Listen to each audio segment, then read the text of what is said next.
So your scholar has more authority than your Allah. No. Did Allah say la ilaha illallah Muhammad, or did your scholar say it? Did Allah say la ilaha illallah Muhammad, or did your scholar say it? Hadith is written by your scholar. Not your Allah. Scholar is your Allah. No, really. But listen, I don't want to descend to this. Big belly. Slim fast. Okay. All right. So when Jesus was born of a virgin, it says, "I will give thee a pure boy." Perfect. Protection. Come, let's go over there. Come, bring your bag and follow me. Bring your bag and follow me. Before TV. No, it's all over the world. In a minute, not yet. In a minute.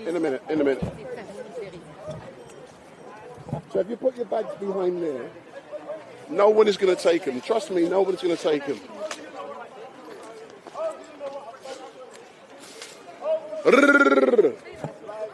So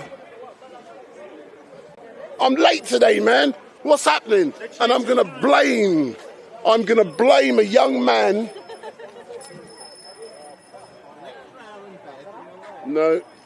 I was over. But let me deal with. So good evening all, or good afternoon.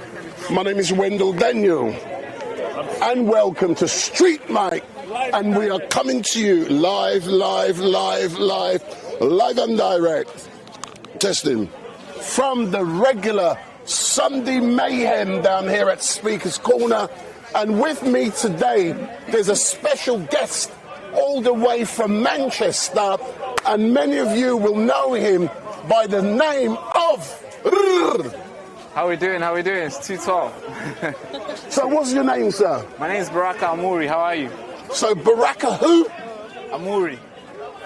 This guy, tell people who you are, because I'd never heard of you until last week. Yeah, so my name is Baraka Amurri. I'm 23. I host the Baraka show. I'm from Manchester. I got into this movement like 4 months ago. So you following me, ain't you? Yeah, I'm following your steps. And hopefully we can get as big as you with the investment that you've got in and the crowd that you can get together. So. But tell me something, yeah. We are going to be engaging with you during today, and I've had the chance to be with you in Manchester last week. That's right. And yesterday we were where were we yesterday? Tommy Robinson. So yesterday we were at one of the largest crowds that we've seen so far this year at the Tommy Robinson rally, United. Oh, Tommy Robinson. So you was at the Tommy Robinson? Yeah, I was there. I was at the rally. I was fortunate enough to have a media pass, so I got to meet. How did you get a media pass? I don't know, maybe it's the good work we've been doing the last 4 months that got us that media pass to be able to meet all these lovely individuals that we met last night. But you know what's really great? Was anyone the geezer standing next to you, he's anti-Tommy Robinson. Oh yeah? Stand there, Steve. No, come stand in, there. Steve. Come. So his name, is Atheist Steve.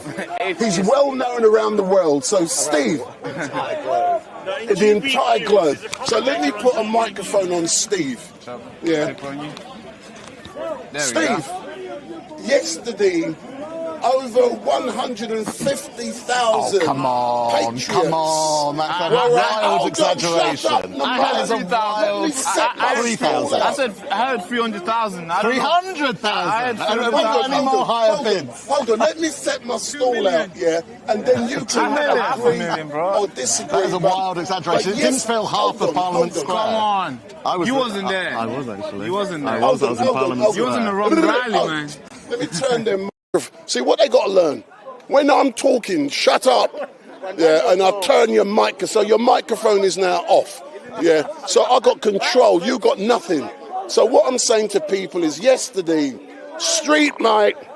Last week I was called a white supremacist. Uncle Tom. So yesterday I was standing on the stage at Uniting the Kingdom 3. I should have been there standing shoulder to shoulder with Tommy. Oh, Tommy. But Tommy was incarcerated, but we'll talk about that, yeah. But over 100,000 patriots were in the Whitehall.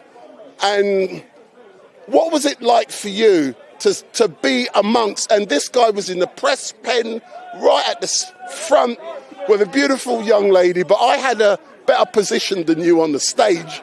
What was it like for you to be in a press pen?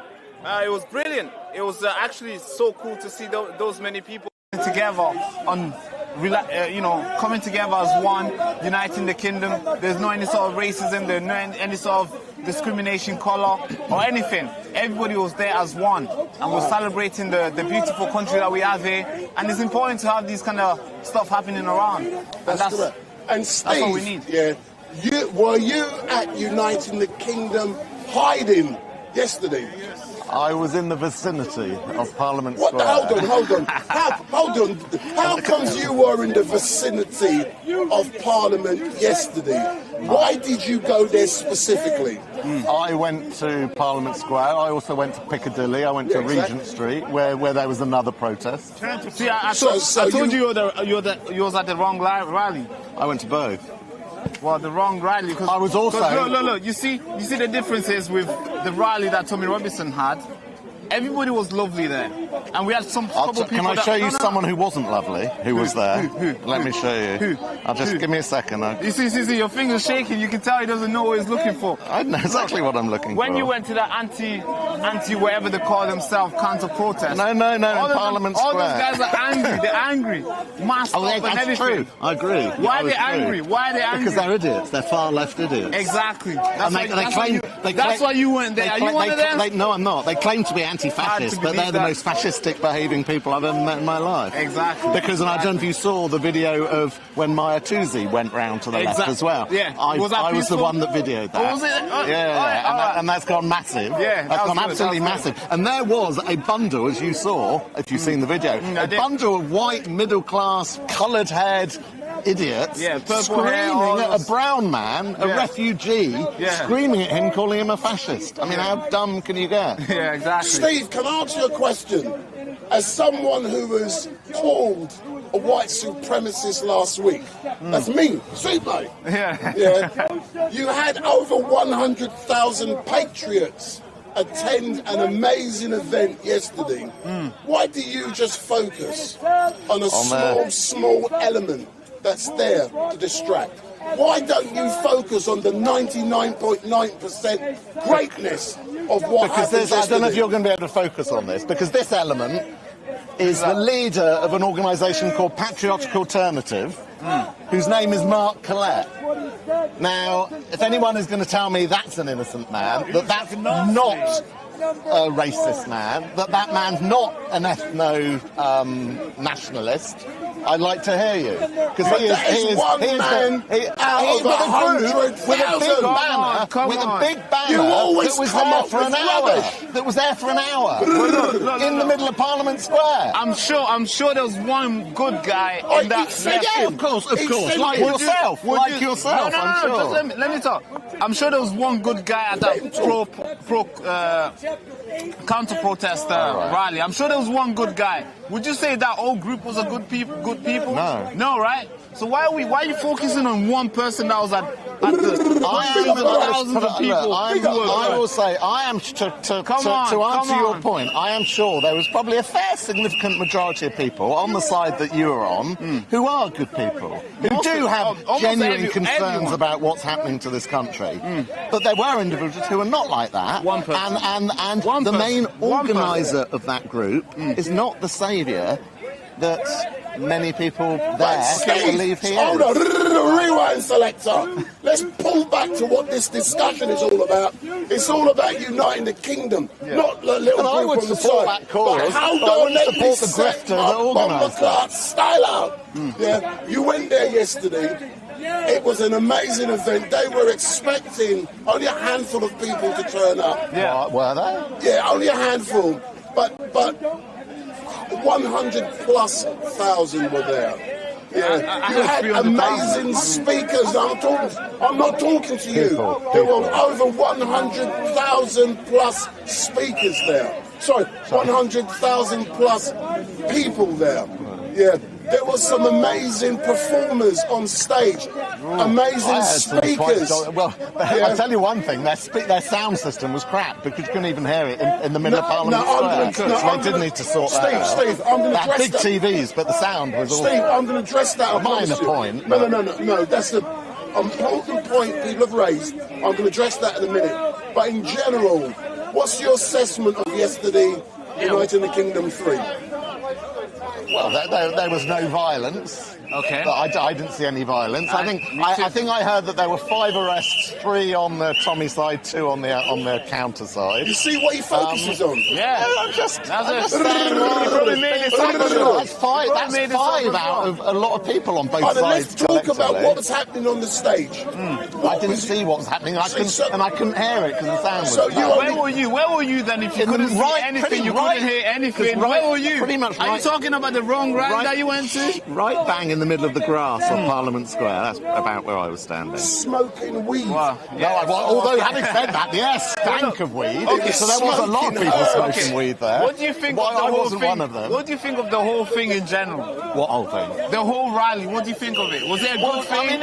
I mean, apart from the strapline, the title, Uniting the Kingdom. Was it not Uniting the Kingdom? I don't really know what it was about. Did you not see black and white unite? Educate me. What was the cause of that protest?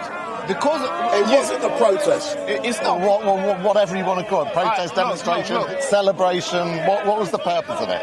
Uniting the kingdom, exactly as he says. Look, this year we've seen so many crazy stuff that's happened. We've lost 3 girls in the summer. We've seen the riots. Some crazy stuff. We've got the worst government we've had for decades and decades. And we've seen a lot of people going out there and doing silly stuff, knife crime, everything that's gone up, rape, girls, crime against girls, everything is going on, right? Last week, we lost a good patriot, Peter Lynch, right? Don't you think it's time for people to unite, come together? Absolutely. And get excited? I completely agree with everything you just said. So against it? There's always a figurehead of that. That's who I have a problem with. Oh, who? Tommy Robinson? Yeah. All right, tell me, what's your problem with him? He's a grifter. Grifter from what? For money. Did he take anything from you?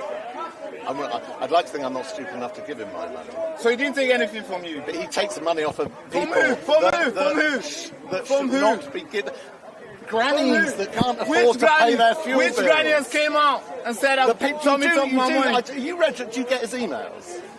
Are you registered on any of his websites? Do you get his emails? Yes, I get his email. He's going through. Have you noticed all the begging? No. Everybody goes to it. Have you read Keith Starmer's donation, friend? Have you heard that? Is there a grifter? Do you get Tommy's emails? Have you heard the Labour Party, Conservative? Everybody. Just because there are other grifters doesn't legit. 2 wrongs don't make a right. What does that mean? The whole system is a grifter? You pay taxes. Are you getting robbed? Are you seriously comparing national taxation with Tommy Robinson's grift? Well, are you serious? Do you know where that money goes? Do you know how much he gets? Well, how much does he get? Well, there's no transparency. None of us know, do we? Because he never says how much he earns. So you we see all the begging emails. So you call him a beggar. We see his lifestyle. Is he forcing you to donate? We see his lifestyle. Is he forcing you to donate? We see his jet-setting lifestyle. Is he forcing you to donate? You choose to donate if you want to, right? So how's he a grifter? He's not stealing anything from you. That's say not the definition of grift, is it, stealing? Well, you say he's taking money from the grammars. Which grammars came out and said, Tommy took my money? Which one? I mean, I can name a lot. Why is there no... Give the evidence. Where is the evidence?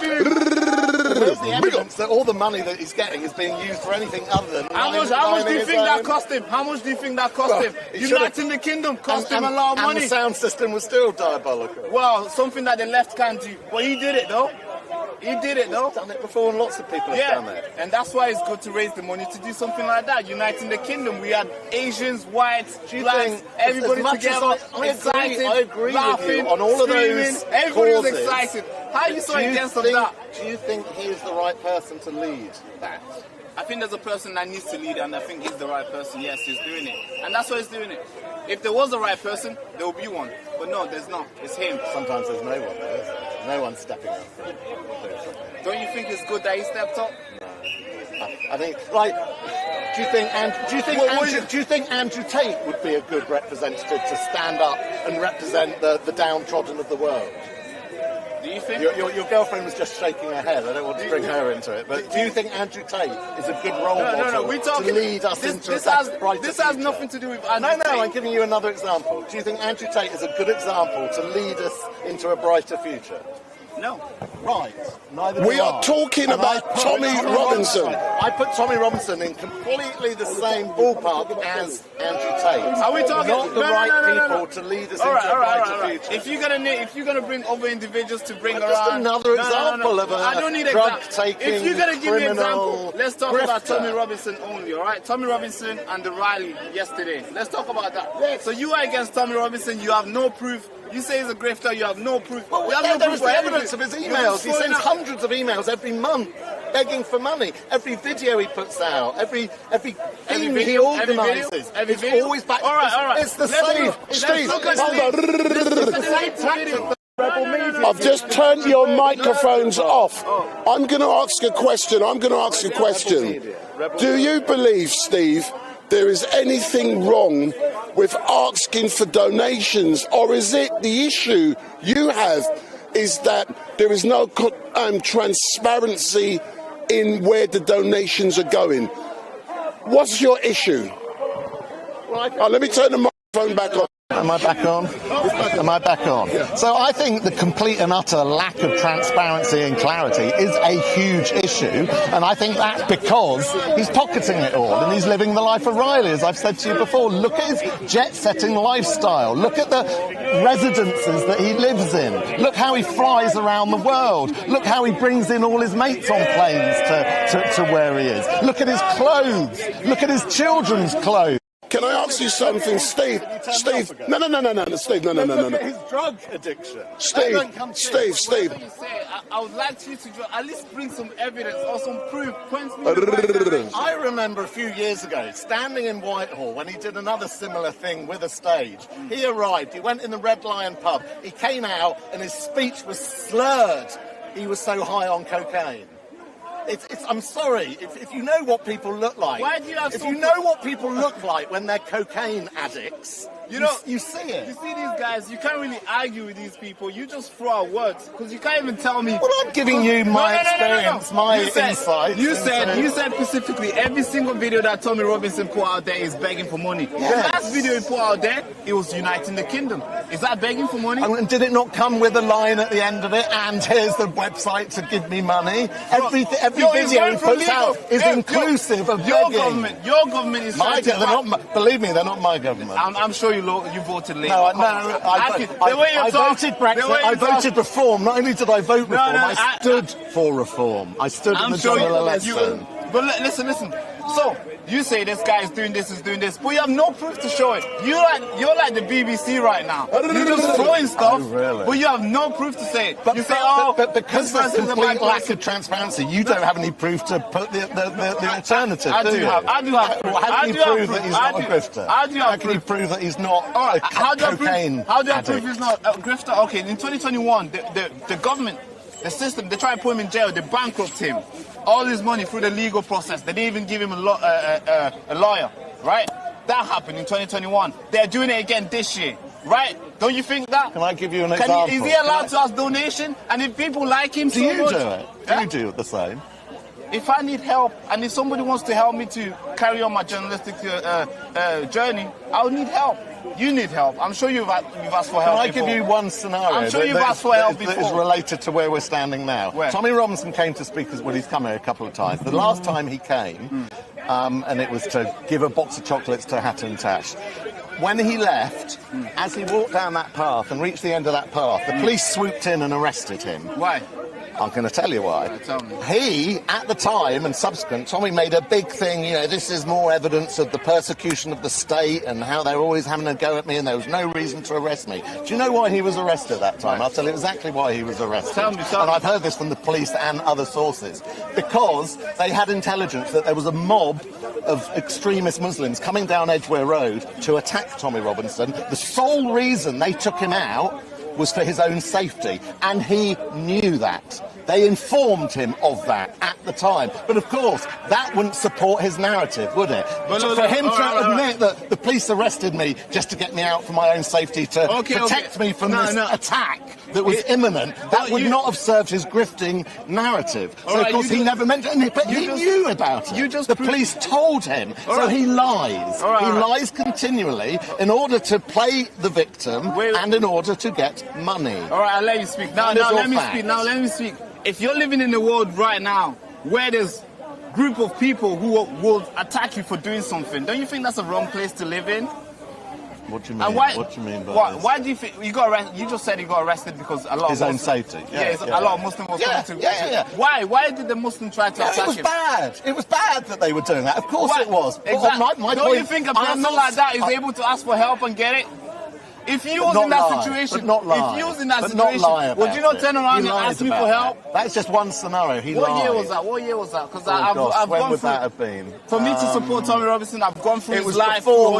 Tell me what year was that in? It was before lockdown. Because I don't remember seeing this one. It was been before lockdown, so I'm guessing 2018, 2019. You're guessing. Well, so I could probably there's no concrete proof. do some search. Ask any of the regulars here, and they will confirm that he came here twice. Did he come here twice? He doesn't know as well. First time he came here to read Martin Sellner's speech when Martin Sellner was not allowed in the country. The second time he came was to thank Hatun Tash with a box of chocolates. That's all fact. You're just throwing stuff. Nothing you said today. If I can stop you for a couple of seconds, for all of you who are watching, my name is Wendell Daniel and welcome to StreetMic, and we're coming to you live. I don't know that I can hear you.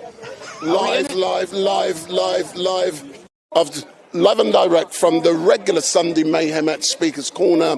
And today we've started by debating Tommy Robinson, Uniting the Kingdom 3. We've got a young gentleman all the way from Manchester, Baraka. And we've also got Steve, the atheist. In a few moments, I'm also going to get some people who were at the event yesterday who were complaining that the sound was bad and film was too long. So we're going to talk about that.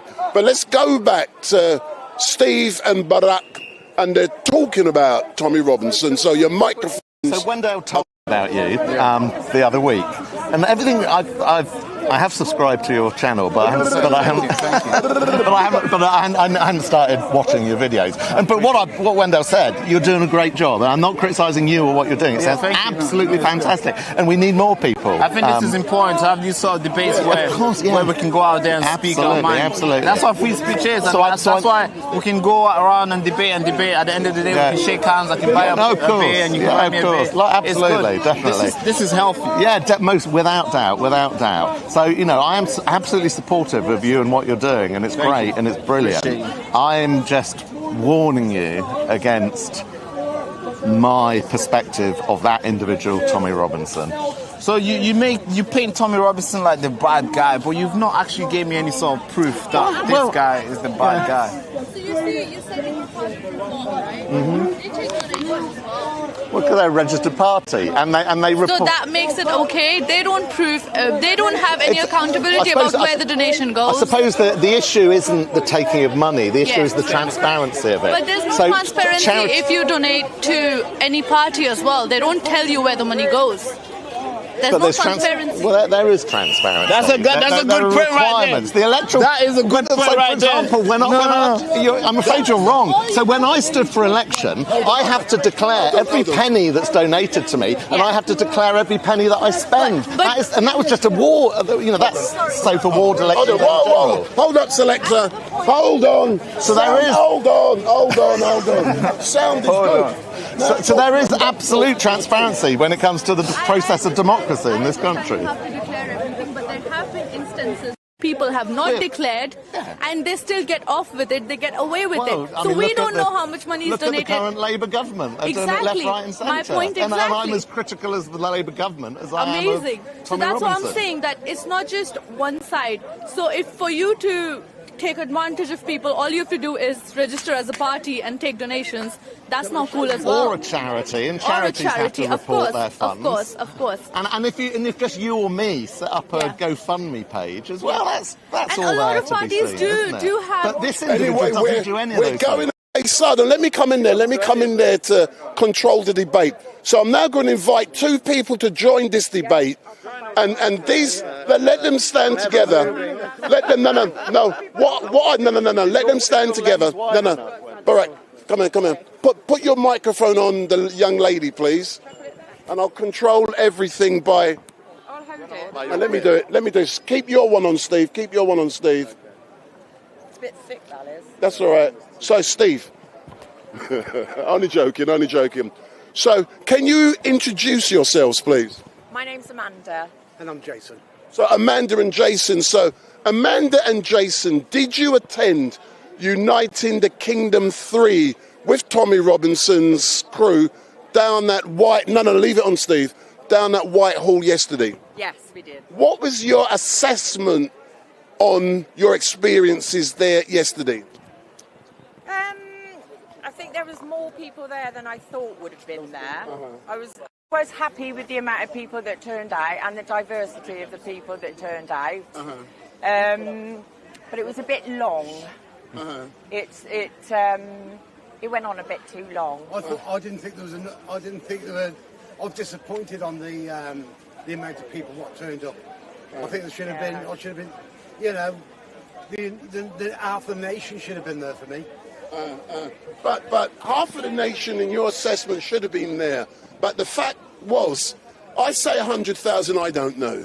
That's just a number I'm just picking. So. But a lot of people were there to show solidarity. Yeah. In your assessment, in general, do you think it was a good event, a bad event? I think the event was fine. You know, it was peaceful. It was, just people being angry in a polite manner about the government. And what was your assessment? I'm going to come to Steve in a moment. Yeah. What was your assessment on the fact that some of the speakers, we had a 13-year-old boy. Yeah. Don't ask me his name. I've never seen such a powerful speech in my life. Yeah, he was absolutely fantastic, and I've seen him with this gentleman here. I watch him on YouTube, and he wants to be Prime Minister one day. Yeah. And I think, do you know what? He's got a good chance. Yeah, but you don't have a good chance when you tell him in advance, like Boris, because the system tries to block you. So you keep it quiet. But one of the things Steve raised yesterday was the sound, and there were issues. But during the long film, I was on the stage taking photographs, and I had the opportunity during that long film to walk around and mingle with a crowd. I will admit, I had no issues walking through 20, 30,000 people. They all wanted to shake my hand, embrace me, say well done. But it's not about colour. It's not about none of that whatsoever. I don't know where that message has come across.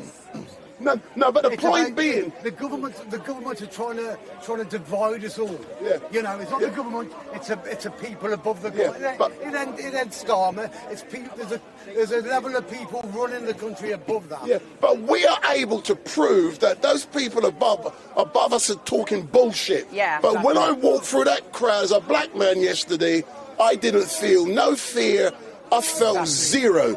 I walked through. I took the photographs. I did what I had to do, but the important bit was when I got down to Winston Churchill's statue, I observed and I heard the issues that people were experiencing with the sound. It kept cutting off.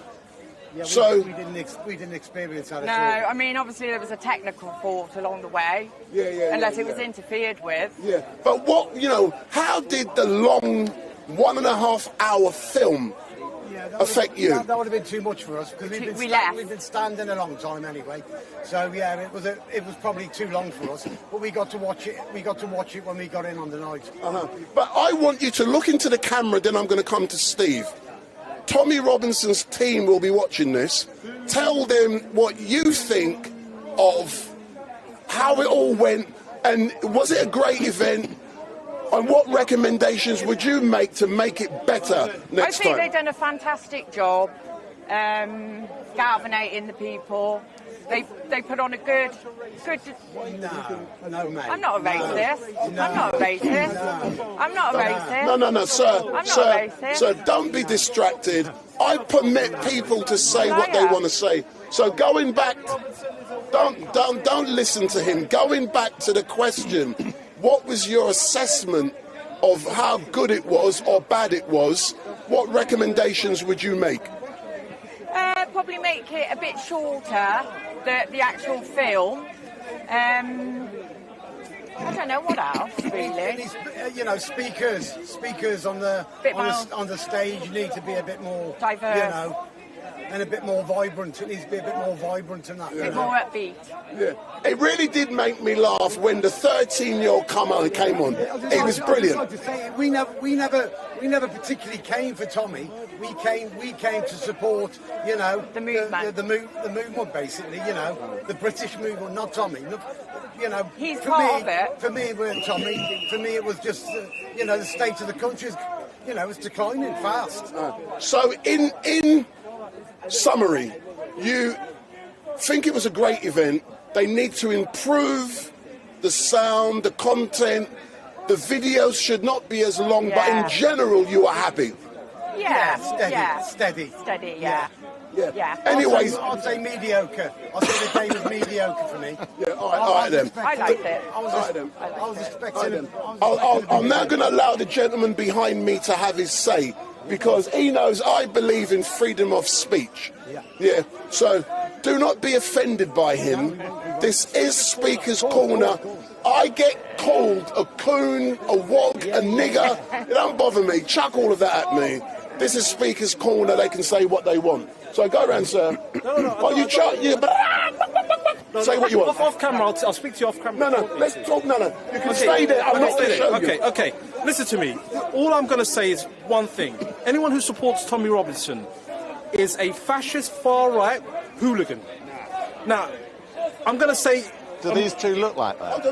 Again, let him say what a lot of the working class in this country are angry, bitter, because the factories have closed down, the jobs have gone elsewhere, and they want to blame a specific group of people. Now, this group of people... Sorry? No, it's not the government you want to blame. You want to blame immigrants. Immigrants who...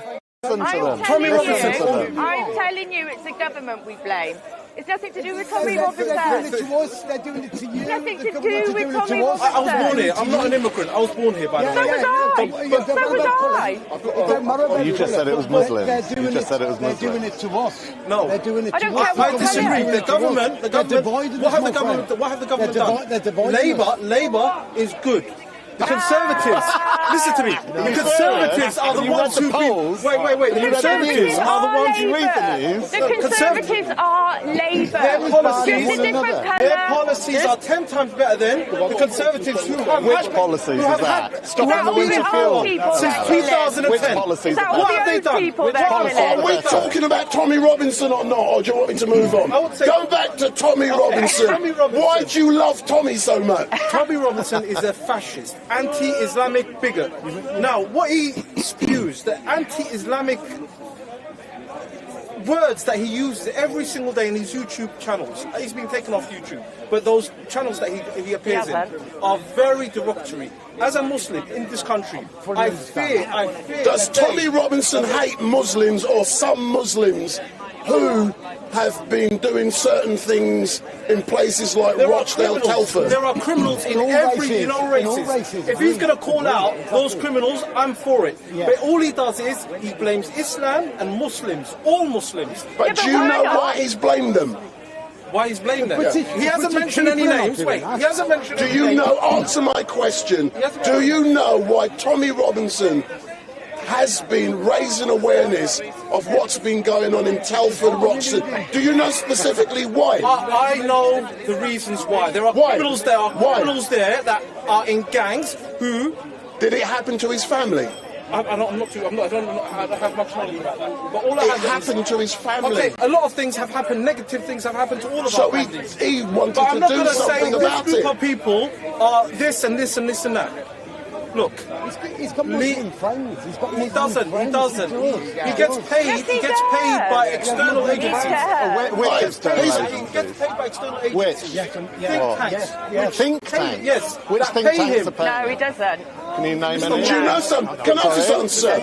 Can I ask you Douglas something? Murray's think tank. Yeah. I'm What's not that called? showing you. I'm not showing your face. But where do you get tell your me. evidence? Is it Professor Google? Yes. Where do you get your evidence, Look. Professor Google? Look.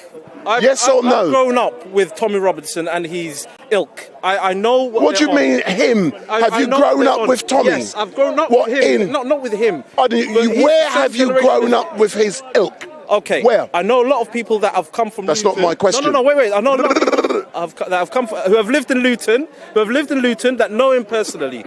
Now, Tommy Robinson, he is actually broke, and what he needs is money. And the only way he can make money is by dividing. He's broke. Yeah. Okay. Good. All of these cliches that are not supported by evidence is making me move on. So for those of you who are watching, my name is Wendell Daniel and welcome to StreetMic, and we're coming to you live and direct from the regular Sunday mayhem at Speaker's Corner. Barak, I've turned their microphone off. Are you loving what you're seeing and hearing? It's my first time here ever, so I actually like this idea of Speaker's Corner. It's really good. The fact that everybody can come and have a conversation peacefully. It could be loud. It's not always peaceful. No? Well, boys. Sometimes fights broke out. Oh, no. But I think this is a really good idea. This is really good. And you're liking it? I'm enjoying it. I think it'll be good if I create something like this in Manchester. But one thing, these guys know me. Yeah, I permit them to say what they want to say. Yeah, if he wants to be anti-Tommy, it's important he says why. I believe when they open their mouths, they demonstrate how dumb they are. And the only evidence they have is from Professor Google. Yeah, exactly. And usually Google is controlled by the far left, so usually they're going to make it the way they want it to be. So for all of you in the house, DJE Media is in the house. Big up. I promise you it will. So listen. So I'm coming to you in a minute. So hold on, shut up.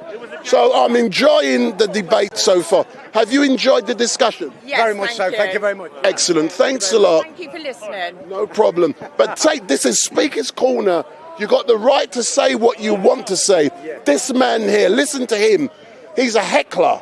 He's well known. We don't want to end up in jail. No, you won't. Big up. Yeah, you all do. DJE Media. Look at the muscles there, look, man. He's been pumping.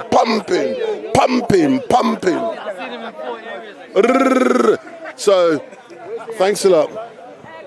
Hey. So I'm not what? Sorry. I wasn't doing anything else. So no.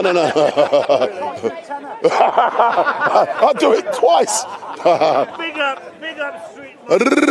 We've got Jeremy now in the house. Hold on, Jeremy. I want to talk about Chris Kaba.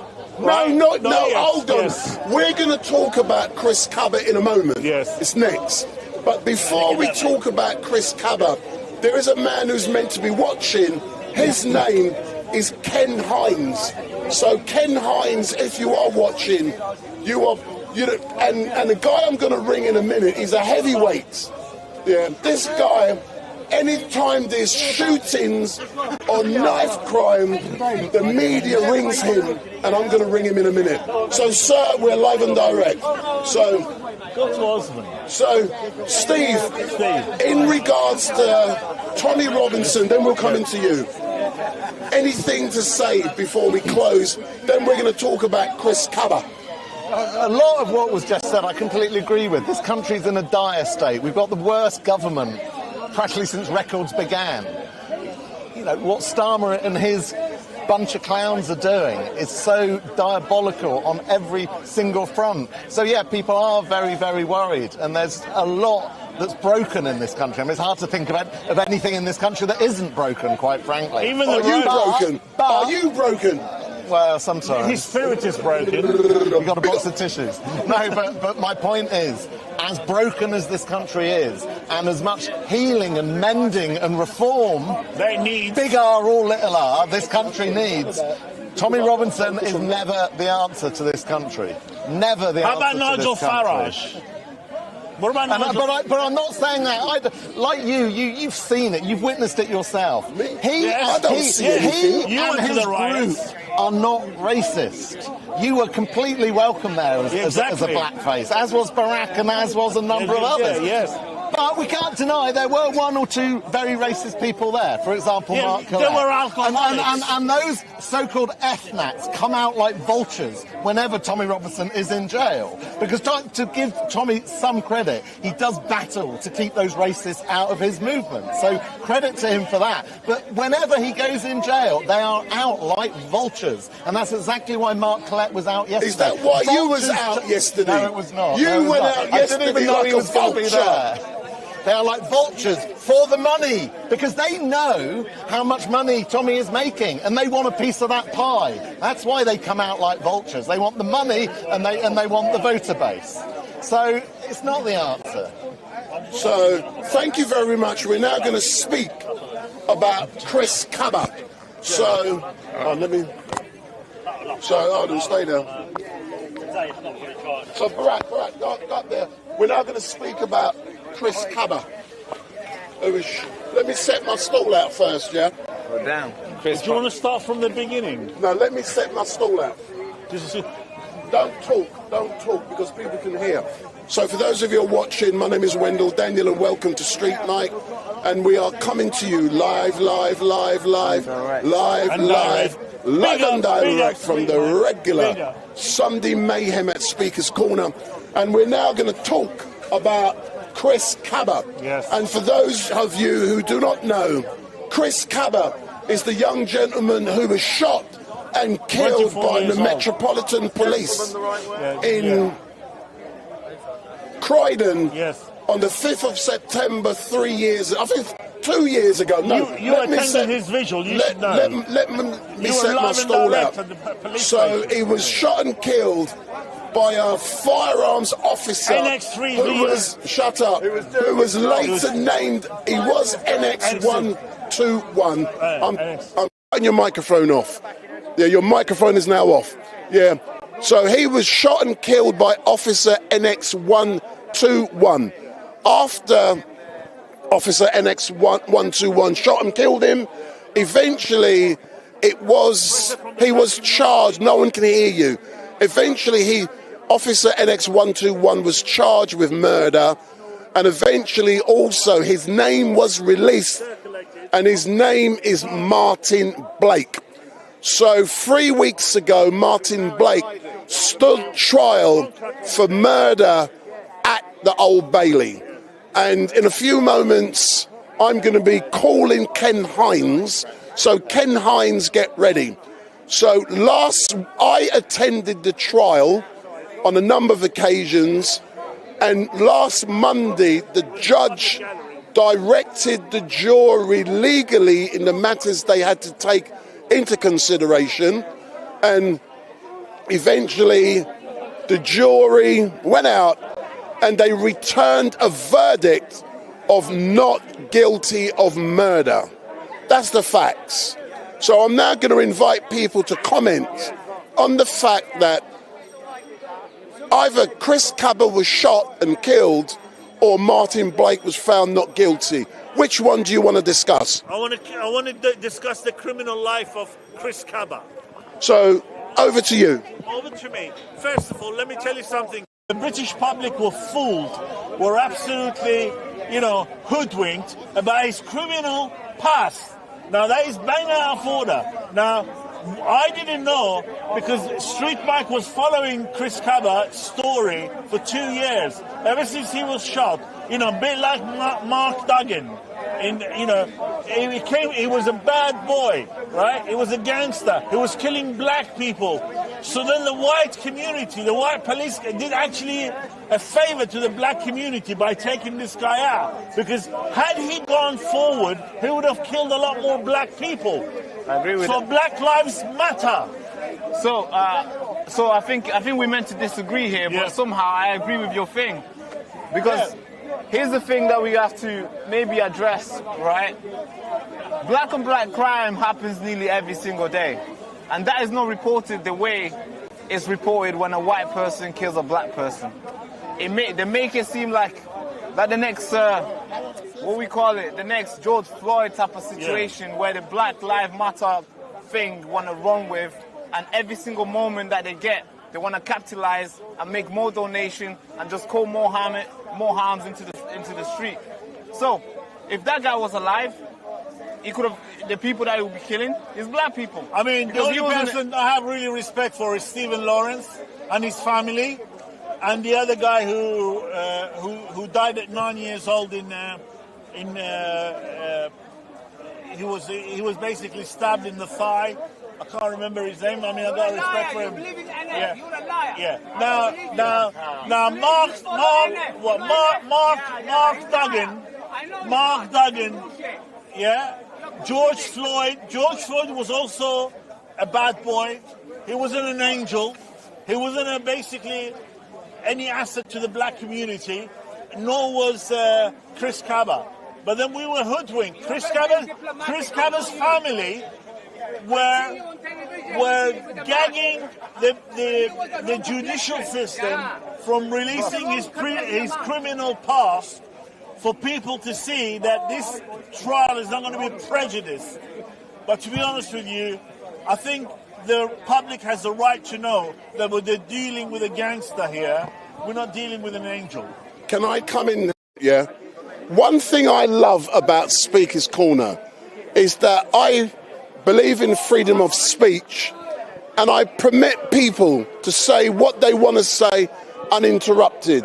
The reason I do so is because I believe in allowing you to speak uninterrupted. You make yourself look stupid, just like you did. And I'll justify why I believe. And I'll justify why I believe you just made yourself look stupid. You are I attended the trial, so I know what the evidence is. Your argument is the police shot and killed Chris Kaba because hold on, because he was a black man and he was a gangster. Right. Is that what you're saying? Well, we didn't know that until about That's not my 72 hours ago. We didn't know that. I thought he was. Yes or no? Yes or no? I think that's yes. Yeah, I think that's a yes. Yeah. In law. Yeah. You're innocent until you prove guilty. In law, the issue for the court was at the time the bullet was fired. Yeah, into his head. At the time it was fired. Yeah. Was that officer in fear of his life? Yes, he was. At home, stop. Let me lay the stool. Was that officer in fear of his life because of that vehicle and that of his colleagues? It was nothing to do with Chris's background. It was nothing to do with if he had been in trouble before. Because if the jury knew that, their decision would have been what? Guilty. I agree. Sorry, if the jury knew about Chris's background, what decision would they have arrived at on hearing all of the evidence? So if the government, everybody knew that Chris was this. No, I'm talking about the jury, not the government. This ain't nothing to do with government, what I'm talking about. See, people argue they haven't been in the court, they haven't heard the evidence, and they don't know what they're talking about. Mm-hmm. The jury had to hear the evidence. The jury made a decision based on the evidence before them. If the jury knew Chris what you're saying, if they knew all of that in advance, that he was bad or good, would that have influenced their decision-making process? Yes. So therefore, was it not best for them not to know, and they make decisions on the evidence before them, yes or no? That's correct, yes. And what decision did they make? That the officer was guilty or not guilty? Guilty. Not guilty. Not guilty. Oh, after the next trial, yeah, not guilty, yeah. So they found him not guilty based on the evidence. Right.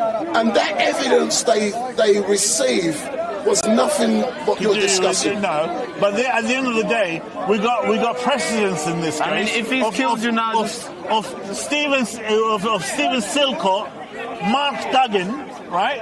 Silcott. What's about Silcott? You're struggling there. He was involved in the Tottenham riot. Bro, we lost it, so he's just won. It's okay. Yeah. It's okay. No, thank you for coming. So what did Silcott do in Tottenham in 1984? Okay, all right. Okay, let's talk about Silcott. Say what you want. Was Silcott not a gangster? What's the relevance? Right, but he didn't kill that police officer in Tottenham and stuck his head on a pole in the Tottenham riot. He didn't do that. That's why he went. Right. What are you talking But he still about? was a gangster. What about Mark Duggan? Was he not a drug dealer, crack dealer, gangster? I'm allowing you to talk. Yes. And you know why I'm allowing you to talk? Yeah, because you want me to hang myself here, right? You think you're hanging yourself. But listen. Don't you know why I'm shutting up? I don't know much about this case, so I'm not going to make my opinion. You're too young. You don't understand Black History. Don't say that. It's Black History Month. You should know about Black History Month. Yeah, you should. Excuse me. Do you know this gentleman here? No, I just met him. He's from Manchester. You should know me then. Does that give you the is going to be the biggest YouTuber in this country. That's why I've invited him. Yeah. He already is. He's a bit like, what's his name? Mr. X TV and contents over everything. COE. Contents over everything. Since when is contents over everything a YouTuber? Other than Speaker's Rascal Corner. Yeah, exactly. So anyway, thank you very much. But stay there. Stay there. I'm now going to call. Stay there. I'm now going to call Ken Hines. Hold on. Stay there. I've turned your microphone off. I'm now going to call Ken Hines, and Ken Hines has been interviewed all week by the media because he knows, you know who I'm talking about, don't you? Hold on.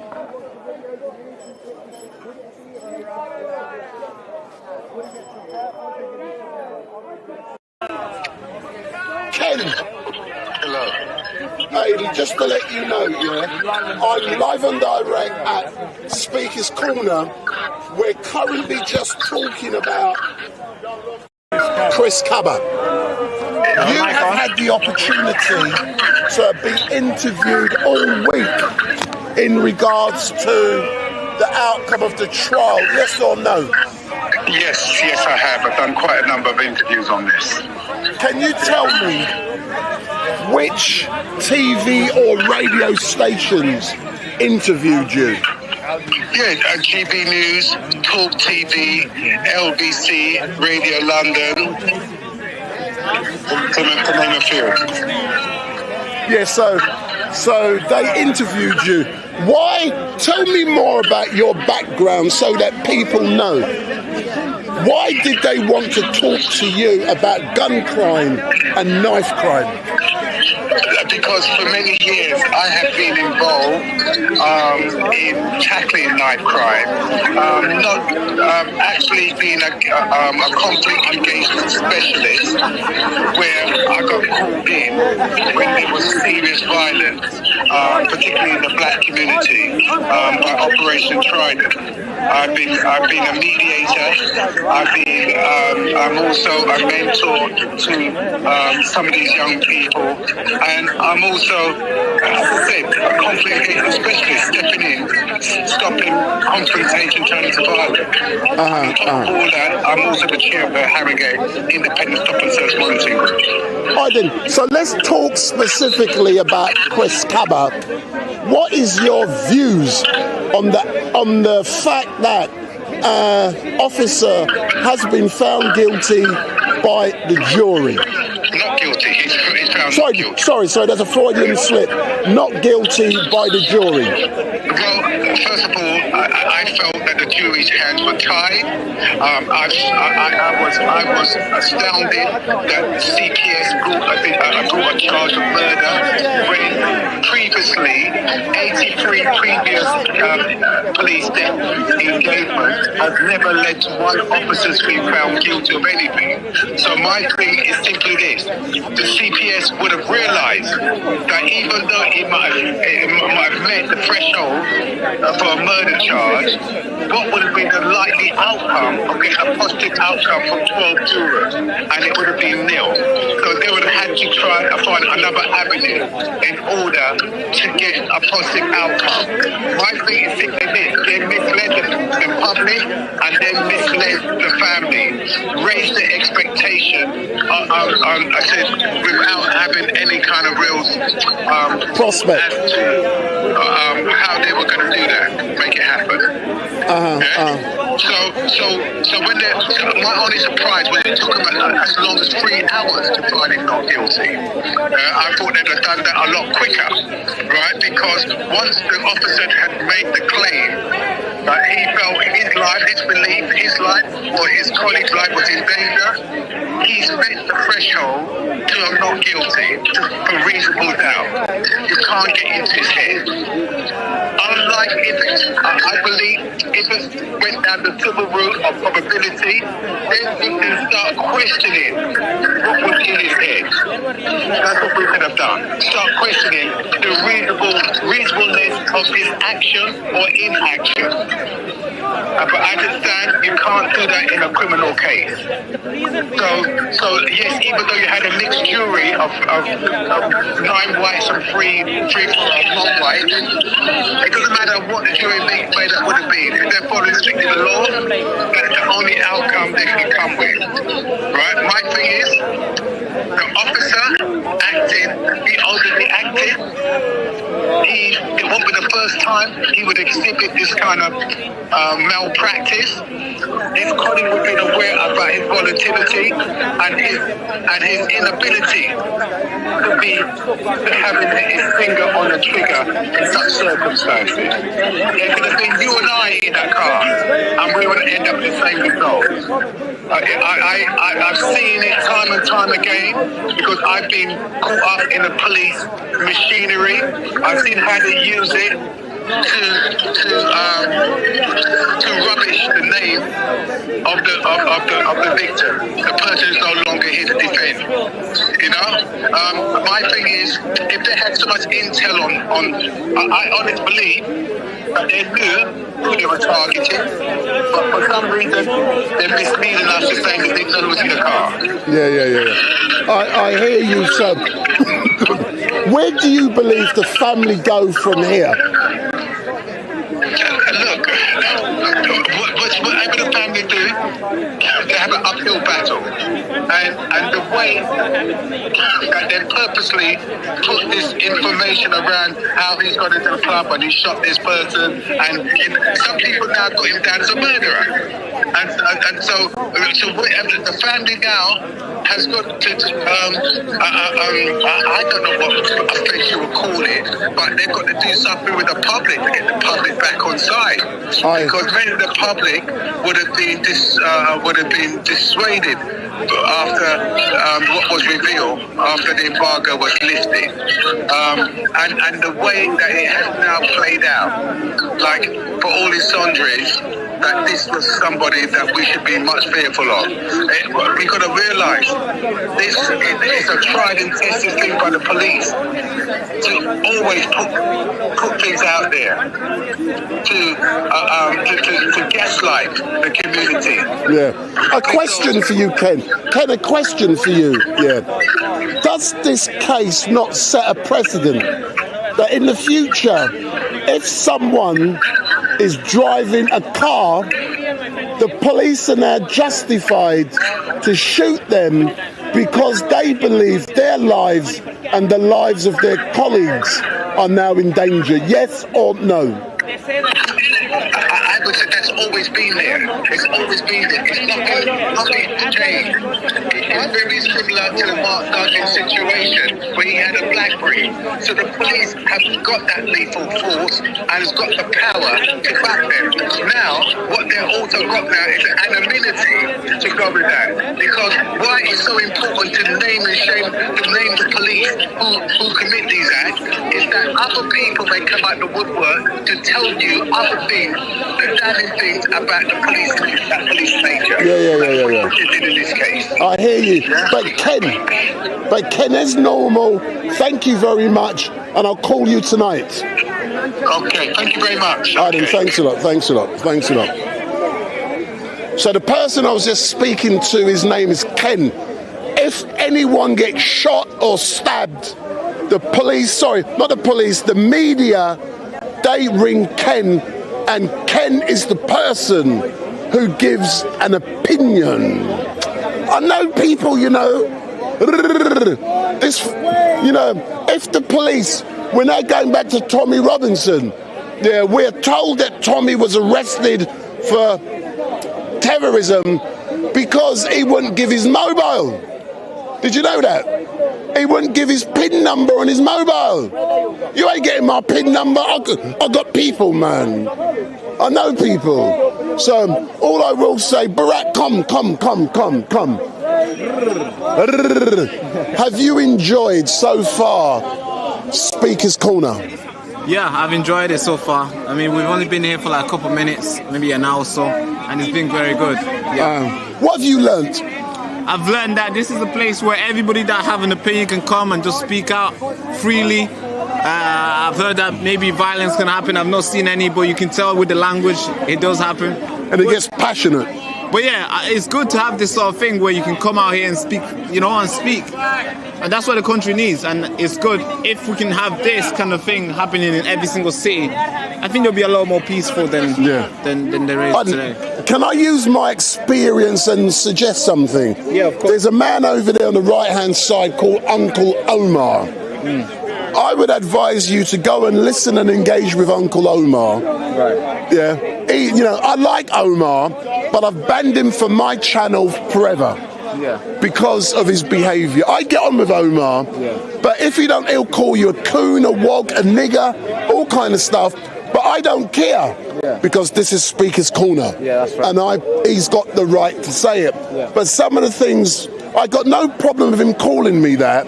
But when he's running after a woman with a cucumber to saying that's what he want to do with her, he's crossed the line. Yeah, that's disgusting. Which I won't follow. You also got another man here. See, this man is just looking for No, sir, I'm busy. I'm busy. Yeah, you've got another man over there called Red Nose, Big Nose.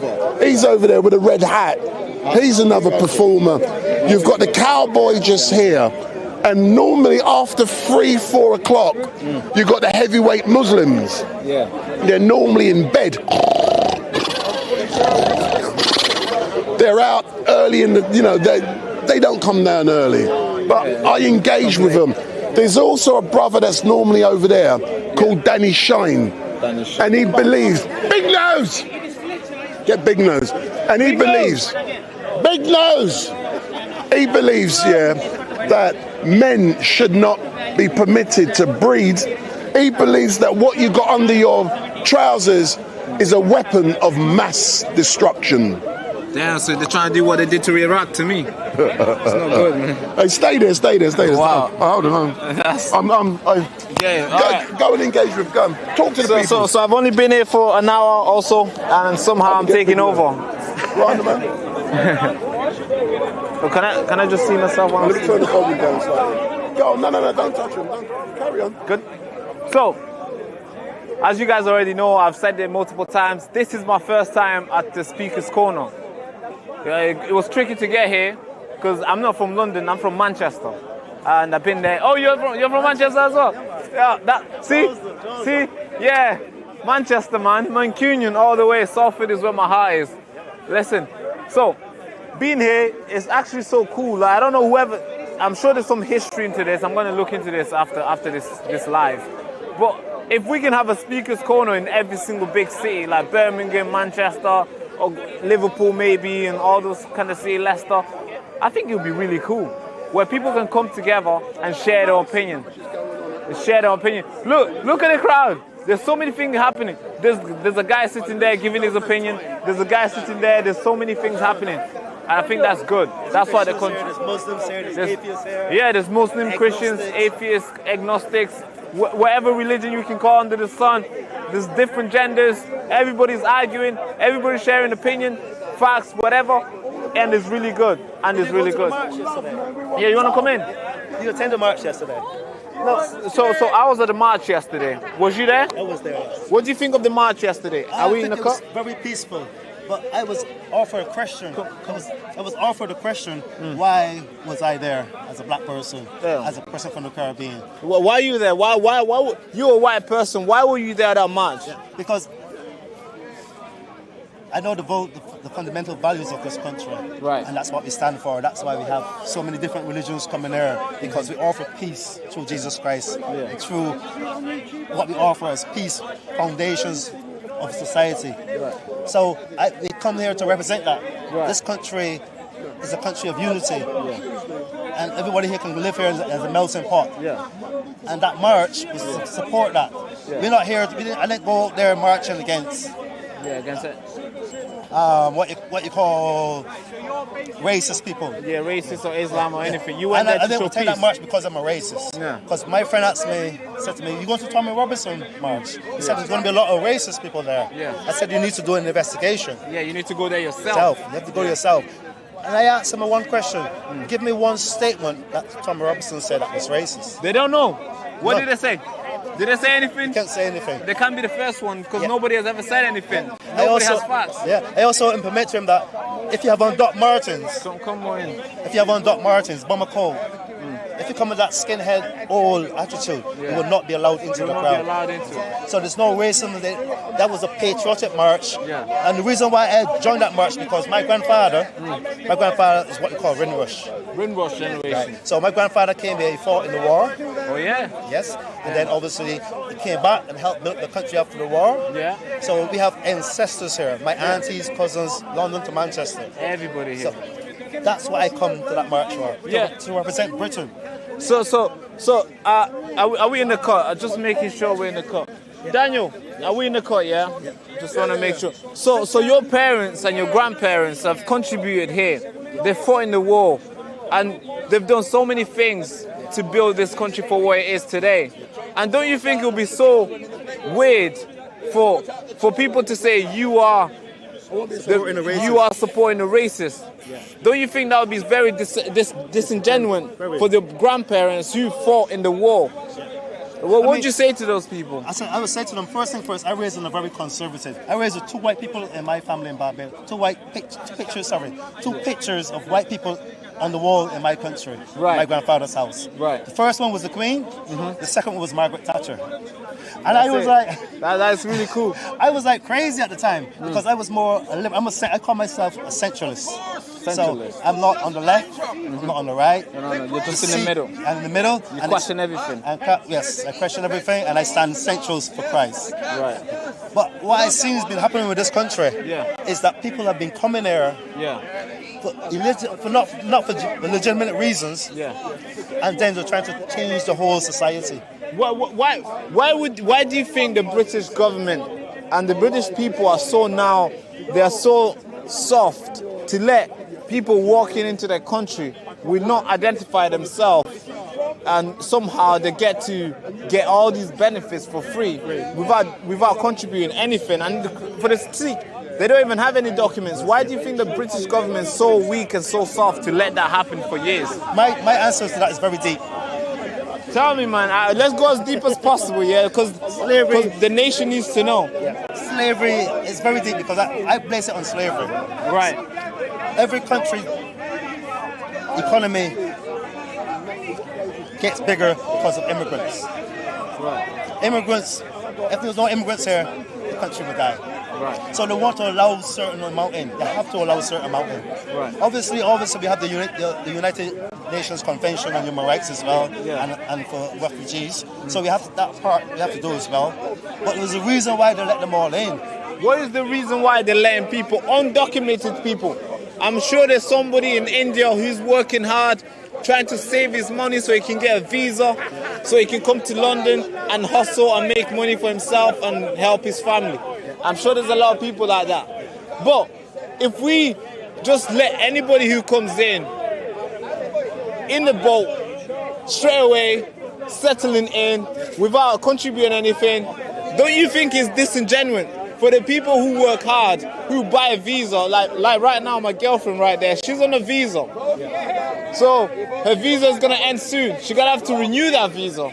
It's a couple thousand, it's not 100, it's not tens, it's a couple thousand. Don't you think it's disingenuous to her when they let people who don't have visa just walk in for free and get all the benefit? I mean, we're still subject to that UN Convention on Human Rights and Refugees.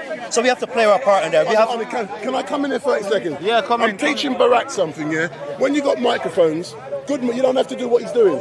You got one there, just talk. All right, for me, I have a very long immigration history. I have a legendary immigration history here. My immigration history started from 1998. I came here in 94, and my immigration started in 1998. I've been in detention twice. I've seen people come into detention, and at that time I was very good. I was very versed in immigration law because I represented myself. But I see people came into detention centers straight off the boats or wherever they came from. They rip their passports up, so they can't tell their age or their identity. They claim to be kids under 16 years old. Yeah. And they get asylum. Some got refused, but eventually they can't deport them because they use their head.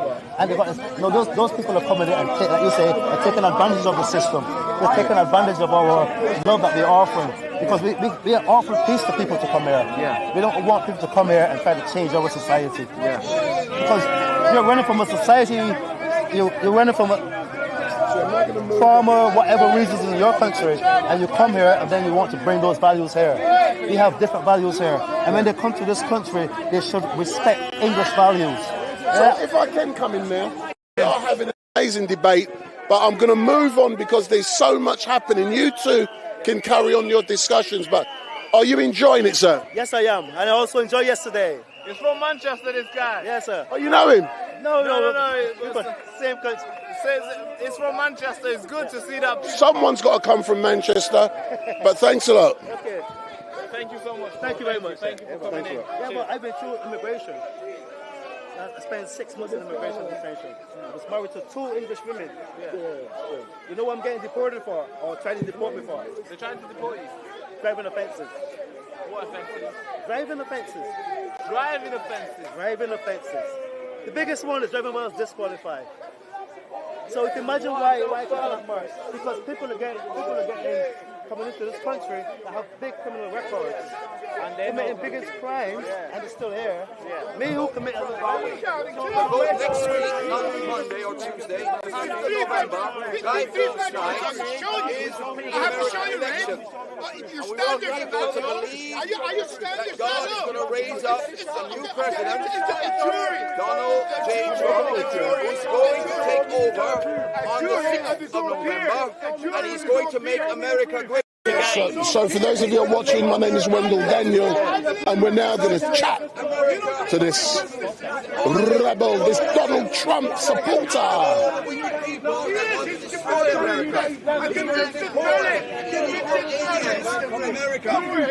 we are, we're standing for Trump, and we believe that Trump has been sent by God to help this country, not just America, but to help this country too in England, to get them on the right footing, to help Israel, to get them sorted out with this Palestinian nonsense that they committed, over a year ago?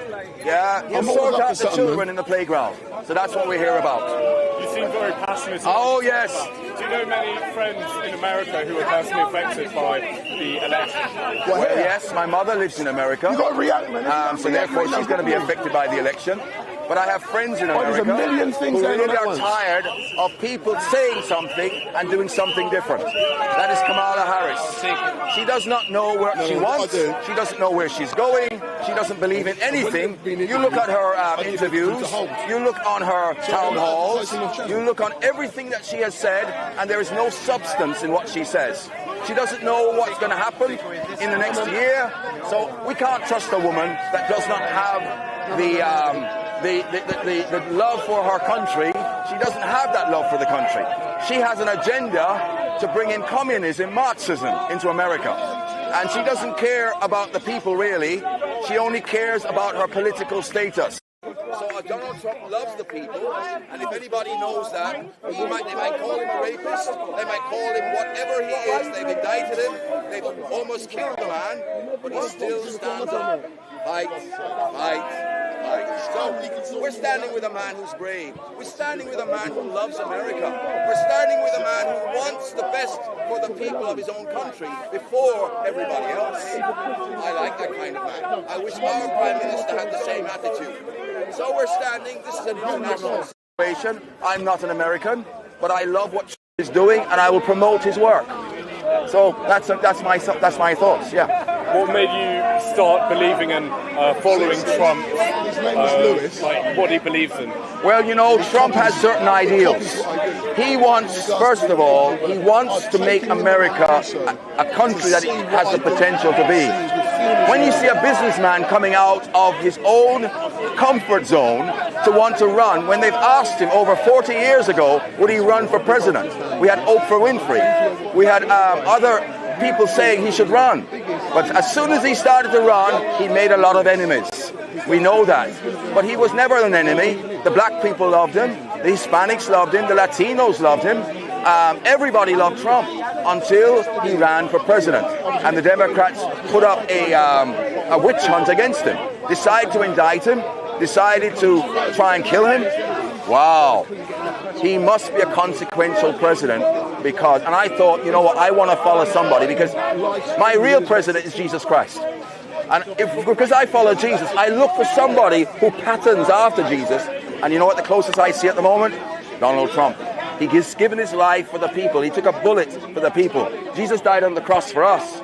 Donald Trump took the bullet for us. So I'm saying that's a brave man. I want to follow a man like that. Yes. Thank you very much. Thank you very much. Thank you. God bless you, sir. All right, Louis. Thank you so much. All right. Just do my thing. I'll be in half a second. Don't go yet. We got StreetMic here as well. So, hold on, let me put on my mic. Oh, yes. Back for November the 4th. Hello. Yeah, I know. I don't want to have any luck that day. So, yesterday, you was at Uniting the Kingdom. Hold on. Yeah, no. No, I'll hold it. Thank you. Okay, so we're doing an interview with Wendell Daniel from StreetMic at the moment. So, Lewis, yesterday you was at Uniting the Kingdom. Yes. What was your assessment of how well things went? So my main sort of feeling to the whole thing, that it was completely, it seemed very peaceful because I was filming the majority of the protest on my own, interviewing a range of people from different backgrounds as well. And I felt like, from what I saw, there wasn't any trouble. However, on social media and on Twitter, you could see that at other areas, because there were counter-protests taking place, you could see there was a bit of trouble taking place. But I was there, as you know. I was on the stage. Yeah. And you got there so late, I couldn't get you a press pass. Yeah. Because someone asked me and I asked, and by then it was too late. Yeah, but was there anything that really jumped out at you when you were there? Like, for me, there was a 13-year-old boy, I don't remember his name, who got on the stage and spoke. I've never heard such a passionate speech in my life. What jumped out for you? He was probably nervous deep down, but the main sort of thing that he did, he gave it a shot, regardless. And that's what you have to do. Yeah. in regards to going forward, what does the team, the media team, need to do to improve everything? I'll rephrase the question. From a media point of view, what needs to be done to improve? It really depends, because I'm running my own channel, and obviously I take tips from people who might be better, but I look at the bigger picture, and I see that I'm on my own journey with this channel. I'm interacting, well, trying my best to interact with my viewers as much as possible, and that's the reason why I come down here most Sundays to cover Speaker's Corner. I'm always learning something new every day, learning new skills, new mindsets, rather than just staying sort of reserved. Yeah. Did you notice, you know I'm a live streamer, but you would have noticed that I wasn't live streaming yesterday. Do you know why I didn't? Sort of, but... Go, tell me sort of why. So, I mean, I was doing my own thing, so I didn't really concentrate too much on the others. Obviously, I was interviewing people, trying to engage, but you're doing something different to improve what you're doing, if that makes sense. Which is correct, but I argue, Bob, I'm not forgetting you. I'm not forgetting you. There's for a reason. There's for a reason. Bob, 2 seconds for a reason. Everyone was live streaming and I didn't want to live stream. I want to do something different. So let me just go to Bob and I'll come back. Thank you very much. Thank you. Bob, come forward. All right. It's all right. I'm used to being heckled, bro. So Bob, don't worry about him, dear Bob. Yesterday I was at Uniting the Kingdom 3. I was on the stage with Tom. I'm a Tommy Robinson supporter as well. And since I've arrived here, a lot of people who were at the event yesterday are coming to see you specifically, and they're asking for Bob.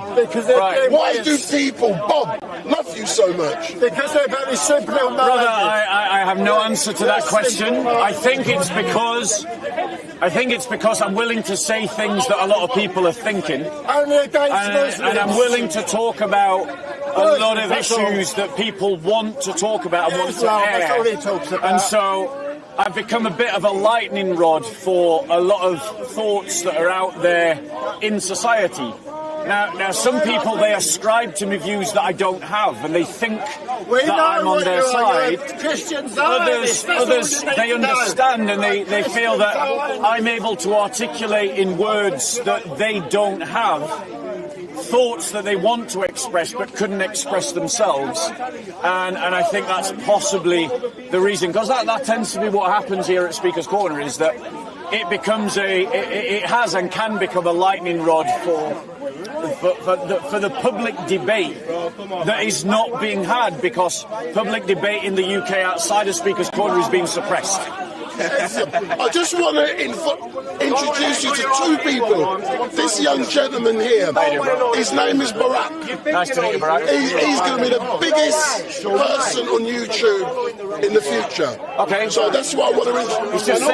He's just set you up for big expectations. No, he already is. Right. He's come all the way from Manchester, and he was part of the team yesterday. Right. And I asked him to come today. Brilliant. Well, welcome to the corner, Baraka. Be careful. And this is his young lady. Excuse me. How you doing? But this is Bob. Everyone knows Bob. For better or worse.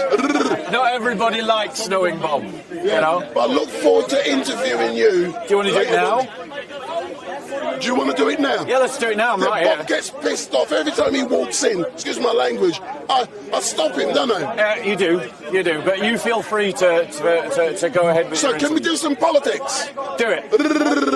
Let's talk about Keir Starmer. Right. What about him? What is your views from a religious point of view on Keir Starmer's performance over the last 110 days or so? I think Keir Starmer has been one of the worst prime ministers that we've had in living memory.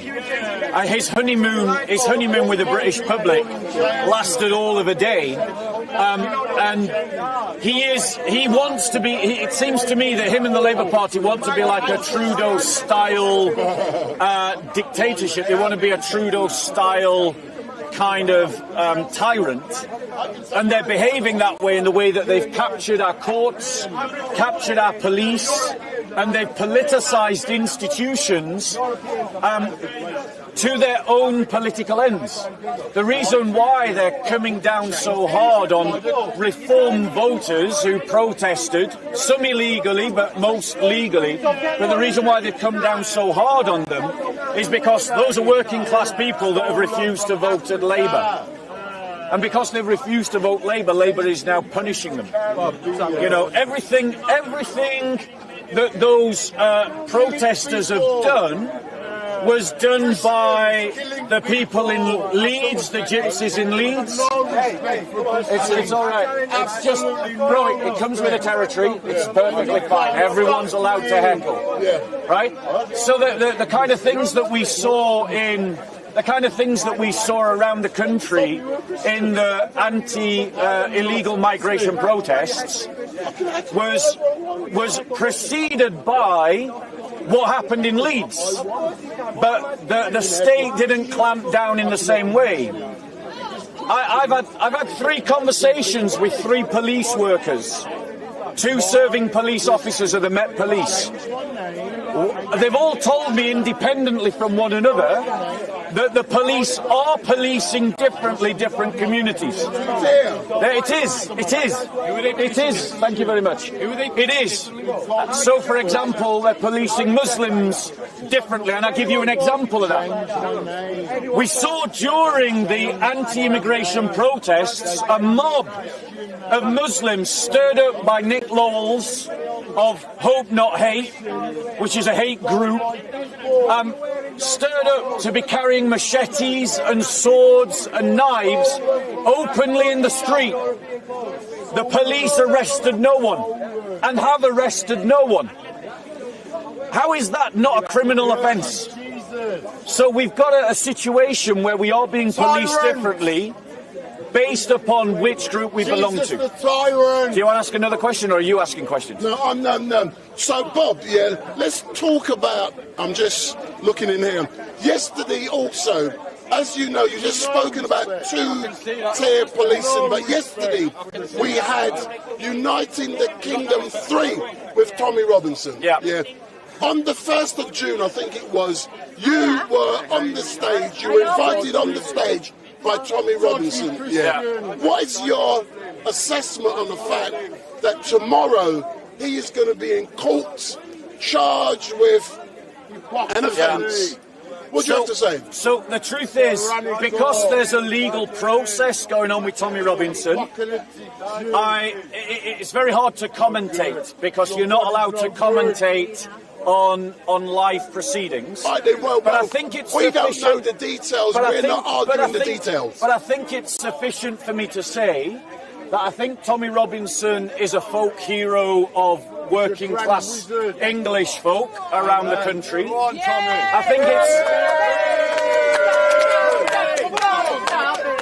I think it's also fair to say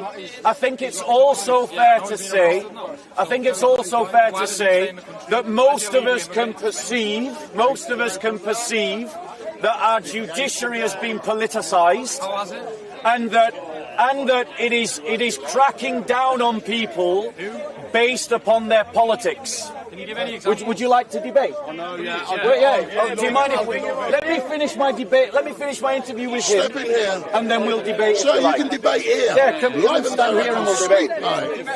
Come and we'll stand here and we'll debate. Come and we'll stand here and we'll debate. Okay. Let me go around a bit. Okay. Hold on. Let me go around. Yeah, so carry on, Bob, and I'll put a microphone on this gentleman in a minute. Carry on. Can you just give some examples of who they've targeted? Yes, so for example, there's been members of the public that have been arrested for nasty tweets. However, inciting violence. No. Arrested for nasty tweets. Inciting violence right? is What did Nick Lowell's do when he spread information that led to a Muslim mob going around with machetes and knives? Wasn't that inciting violence? Was anyone attacked? Who I don't know. Hold on one second. What was that inciting violence? I don't know the details. Exactly, you don't. So here you are. Hold on one second. That doesn't Hold on one second. You're saying you don't know the facts. But then you're trying to... Yeah, exactly. You don't know the facts. No, Thank you very much. That's not about the thing that you were talking Thank you. So let me tell you what the facts are. So, for instance, there are some people that were arrested for shouting at and swearing at the police and holding up placards saying whatever. They were part of the crowd of which a small minority were involved in violence, and they've been sentenced to years in prison. Who's arrested for not being violent? Right? No. Wait. Do we need names? Yeah, just examples of anyone that was actually arrested for political speech. Yeah, right. That we wasn't can find inciting violence. Does anyone know? No. Well, yeah. Tommy Robinson would be an example, actually. Yeah. Can you show me where Tommy Robinson incited violence? Multiple examples of him. Go on, give me one. I can't. Oh wait, I can't. He says Tommy Robinson incited violence. I asked him for one example and he can't give me one. Not one. Get out your one second. Get out your phone. Can you Google? No, wait. Get out your phone. Google where Tommy Robinson incited violence. Give us an example. Google. Come on. Go on, Professor Google. Big up. No. This is a two-way conversation. I know, but you've not answered any of my questions. I asked who's been arrested. Has anyone been arrested? Tommy Robinson. No. Has anyone been Tommy arrested? Robinson. Okay. Anyone during the riot? Tommy Robinson. Who during the riot was arrested? Right. Hold on. So now he asked for an example. One second. Sister, please. Wait. Let's. Peter Lynch. For what? What? But did he incite violence, or was he the guy that was just shouting at the police? Right. Okay. So. Wait one second. Right. Tommy wait 1 second. We're not changing the topic. But Tommy Robinson wasn't. You're jumping around in the 1 second. Who's arrested at the riot? Your question. 1 second. You're changing your question. I'm not. That was the question I asked. Here's the question you asked. Who's arrested at the riot? Here's the question you asked. The very question you asked is, give me an example of someone who was arrested for political speech during the riots. No, you didn't say that. You didn't say that. You said. And we said Tommy Robinson, and then you said for inciting violence. Yes. And then we asked you for one example where Tommy Robinson incited violence, and you can't. Oh, right. So we gave him an example. But because he can't back Can you show me a video of Tommy Robinson? Because he can't back up. Where was Tommy Robinson? Because he can't back up the point that he made. Because he can't back up the point that he made. Tommy Robinson wasn't in the UK. Right. So you're running. You want now. Are you denying? Oh, wait a second. Are you denying that some people have been thrown in prison for shouting at police officers? But not participating in violence. There was a riot, but some people were arrested just for shouting at police officers. During a riot in which people have set Are you denying that? Hotel, No. Part of that crowd, Are you denying that? Are you denying that? Are you denying that? Repeat your question. So what you're saying is they're guilty by association. I'd say if you're part of a mob and that mob sets alight a hotel full of people. No, not everyone. All of them. Because all of them went arrested. No, there we go. Were all of them arrested? Thank you. So we've established the principle that you're not guilty by association. So what about the man that was arrested not because he tried to burn down a hotel, not because he used any violence, but just because he swore at police officers and shouted? What about him? What about him? You don't know. I think you're part of a crowd, and if you're targeting police, swearing at police, and people are attacking police, I think that is inciting violence. So what about targeting police, attacking police, what and about being part of a mob that's swearing at police? I think that is inciting violence. Think it is a criminal offence to walk around the streets of England with a machete? Yes. Do you? Do you think people should be arrested for walking the streets with machetes? Yes. Right. Of course. Can you name? What about attacking police officers and beating You're them? still not giving me an example of someone who was arrested purely for speaking. Right, I will give you. He wants a name. I will. He wants a name. That attacked people. He wants a name. He wants a name. We'll find a name. Could someone, while we're talking, find the name of the gentleman that was arrested, thrown in prison, and his only offence was he swore at the police, he shouted at police, and he... Peter Lynch. Okay, it was Peter Lynch, right. So we've got a name, Peter Lynch. I think that is a credible example of the type violence. If you're part of a crowd that attacks police, sets hotels on fire, burns down businesses, burns down libraries, I think that is a credible example of people inciting violence. 1 second. What about what sister, they did? Sister. I know. Let me have a conversation with him. Please. I think we all saw videos. We all saw videos. The thing is, right, he's just using the lady not to enter that in the debate. So I'll wait until they're done. What about the police? What about the police in Manchester? Yeah. About what? To do with him? What about, so here's the point, bro, right? You're saying it is legitimate to throw a man in prison for years who merely shouted at police officers. Do you therefore call for the arrest of that entire Muslim mob who marched through the streets of Birmingham with machetes and knives? Do you call for their arrest? If someone is in public with a machete... Do you call for their arrest? Yes. Yes, brilliant. Okay, good. Give him a round of applause. So, wait. Sister, please. Let's boil a fish slowly. Sister, please. Right, now let's ask him this. Do you believe that the two Muslims who battered those police officers should also be now in prison? Someone's assaulted a police officer, yes. Brilliant, great. Great, give him a round of applause. Now explain to me why... Explain this. Why are the two people that beat the police officers not in prison? Why are the Muslim mob that walked around with the machetes not in prison? Why is Nick Lowell's, who lied about an acid attack that incited a mob to walk around with machetes, not in prison? Why is a Labour councillor that called for the slitting of throats and the slitting of throats of people, why is he not in prison? Go on, explain that. Why? Is that the same as going to court? Labour MP not suspended? That's not the question. Hold on. Bob, why are they not in prison? Bob, can I do a correction? An error you just made. Ricky Jones is on remand, and he's the one that called for that, and his trial starts on the 5th. He's on remand. That's just a slight correction.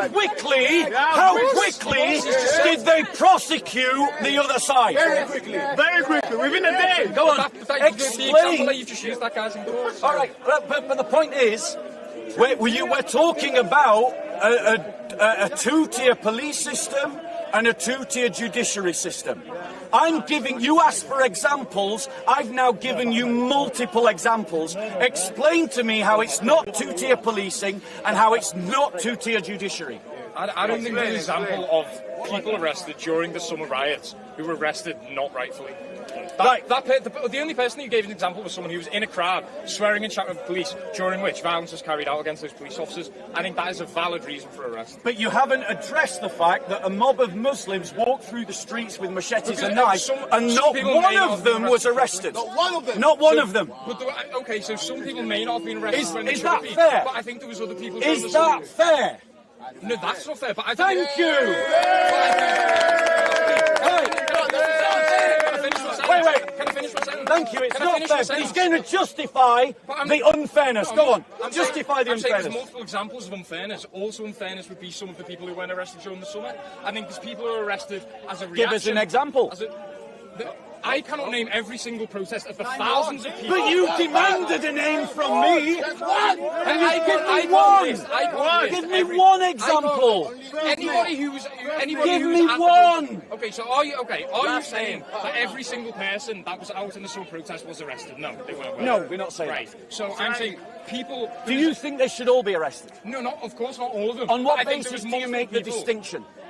people who incited and carried out violence against police. People who incited and carried out violence. How is swearing at a police officer inciting violence? If there is a mob and people are throwing things at police, lighting things on fire, setting buildings on fire, if you're part of that mob at the front, swearing at police officers and being a part of a crowd that is attacking them, in that moment, if you've been told to swear, if you're then still going, that is definitely inciting violence. Right, no, it isn't. If I Right, so if I went no, it isn't. So if I went up to the police officers over there, if I got bricks and started throwing it at them, and you were next to me swearing at them, shouting at them, you would say that you're completely... Yeah, right. so, yeah. 1 second. 1 second. You see, the thing is, right, he is trying to justify an enforcement of the law against the summer working class white rioters, whilst wanting not to address the fact that we had a Muslim mob walking through the streets with machetes. What about the Muslim mob who, after the two Muslims assaulted the police officers, gathered outside the police station in Manchester, threatened the police officers in Manchester, threw instruments, eggs at the police station? Should they also be arrested?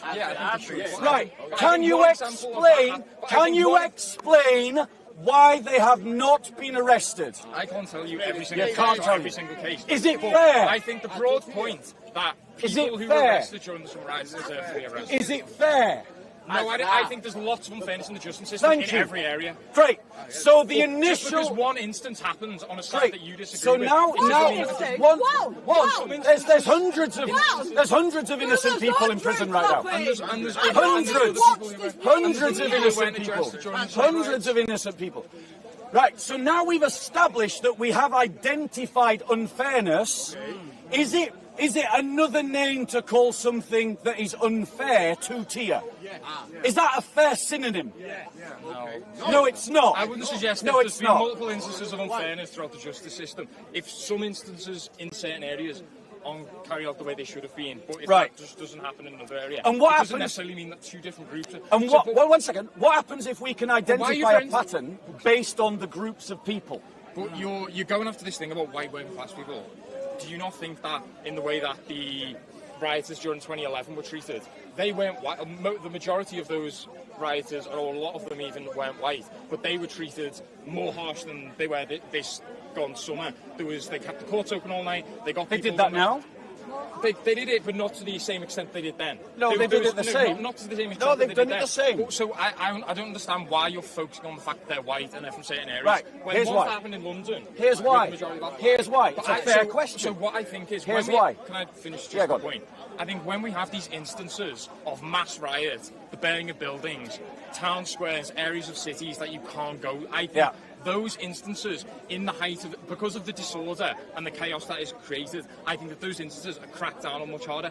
And sometimes there may be cases of unfairness in that. Sometimes people may be grouped together. But I think once that happens, and if you get involved in that, I don't think you can go crying injustice when you've been part of that mob that is inciting such thing. In the same way in 2011, there was people who were like 16, 17, they just went out, part of mobs, and many of them are still in prison. They were put in prison for multiple years. So I think it's extraordinary circumstances that can occasionally... Can I reply? And that's just how I view it. Can I reply? Yes. So here's the problem. It is unfair when at the same time, during the same series of events, different groups are policed differently and the judiciary is applied differently. The whole point at which you interrupted the interview that I was having with StreetMic was when I was talking about... Yeah, you did. You interrupted an interview that I was having with StreetMic. That's fine. That's fine, bro. You're here now. You're here now. But the point is that the point at which you interrupted was the point at which I was saying that our political institutions have been captured for political ends. And one of the ways that we can see and we can discern that it has been captured for political ends is when the same crimes are being treated differently. We had a mob of Muslims carrying machetes and knives, and they were never tackled by the police. We had a mob of Muslims assaulting a police station and threatening violence against the police in Manchester. There were no arrests. And so when we see the same behaviour being policed and prosecuted and punished differently, it is fair to ask the question, why? And why do you think that Muslims, who most of whom vote Labour, have not been policed and prosecuted in the same way that white working classes, who mostly vote Reform, if they vote at all, have been treated differently? Do you think that's a fair question to ask? I think it's a very fair, why? I think it's a very fair question. The way that I would like to come back at that first. If this is the first time you've seen StreetMic, make sure you hit that subscribe button. So if this is the first time you've seen StreetMic, make sure you hit that subscribe button. Make sure you follow. Make sure you switch on your notification bell. Hit the like. Even if you hate me, make sure you hit that button. Go in the chat. During the previous government, you don't know him. How do you suggest that the Labour government has in any way implemented this two-tier policing? Because it was something that was accused of the previous government as well. Yeah. So I'm just curious, how has the Labour government, given the separation of our judiciary to our legislature, how do you think the Labour government has done that? Well, the separation between government and legislature is a porous separation. Sir Keir Starmer was the chief prosecutor in the judiciary. The chief prosecutor of the judiciary is now our Prime Minister. And he cracked down very heavily in 2011. Do you not think that he has back channels to talking to the judiciary? Do you not think he has back channels by which he can express his desire to the judiciary? Friends and allies that he has in the judiciary from his decades of service in the Crown prosecution, that when they hear the Prime Minister saying that these rioters will be dealt with the full force of the law, that his allies go, yes, boss, we hear you, we understand, and we will do exactly what you say. And again, is it not apparent to all that Muslim communities who mostly vote Labour were not policed in the same way as the white working class communities who voted Reform? This is why it's politicised. That's two questions, okay. Yeah. So, firstly, just to clarify, so your suggestion is that Keir Starmer, as Prime Minister, within a month of getting in, was going around back channels to courts and speaking to people that he was previously in, that they need to unjustly treat the prisoners, the protesters during the summer. And secondly, do you not think that he had, given his past in 2011 and his previous instances, do you not think that the language that he's used this summer was the exact same? You can go back and check the tapes. It was the exact same language that he used during 2011. He said, we're going to keep the courts open all night, we're going to go after them hard, we're going to do this, we're going to do that. So do you not think it's not a thing about the fact that they're white working class, and it's the fact that they were protesters who burnt down hotels, burnt down communities, burnt down libraries? Because he did the exact same stuff, if not harsher, in 2011, when the Conservative government at the time was actually very good. So it's all right, sister. So 1 second, right? The issue. I'm not prepared for this debate. Sorry, I've not got. Wait, you wanted to get involved, bro. Yeah, I just wanted to make a point. All your different people jumping in on me. No, have a conversation. None of these, brother. The way to do it is just to focus on me if you want to talk to me. I am, and I've got your sister jumping in on the side. Just focus in on the conversation that we're having. Because I'm angry, because I saw it on the result is focus on me. The focus I'm angry, is. Bob. No, she's allowed a voice. I've been heckled. I thought it was you and me. Well, I'm not interacting with her. I'm interacting with you. I know, and I'm not interacting. So well, there you go then. Okay. Thank you. There you go. That's how you do it at Speaker's Corner, right? So the point is, firstly, Sir Keir Starmer didn't make the policy in 2011. That was made by the government, and we can say that he's using that as a model for how he policed the riots that happened in 2024. Okay. But the point is, the reason why people are angry is because we see the duplicity of what occurred. We see the fact that Muslim mobs threatened violence against the police station in Manchester prior to the outbreak of the summer riots, what we're calling the summer riots, and they were policed differently, based upon 2 police officers that were assaulted. We saw that in Leeds there has been no massive crackdown, and that preceded the summer riots. So what's happened is you've got all these working class communities who just saw a gypsy riot in Leeds, a Muslim riot in Manchester, not being policed, not being prosecuted, and they went, well, if it's good for the goose, it's good for the gander. But then the government went, no, you can't do it. They can do it, but you can't do it, and has to double down on the fact that during the same summer riots, when an armed militia walked through the streets of an English city carrying knives and machetes, the police response was, no, could you take them to the police station, but could you use the local mosque as an armoury? Could you go and deposit your weapons at the local mosque? Big up local boss. Everyone in this country is justified in being outraged at the duplicity and tyrannical use of power of our Labour government. Okay. Go on, Bob. Can I just go back to the point of how do you think that Keir Starmer, a month after getting into power, what are you, apart from he snuck out of number 10 and spoke to the judges behind everyone's back. Which is what I'm not saying. That's what you said. You said before that. No, I said there were back channels. Okay, back channels, back door. Yep. Okay.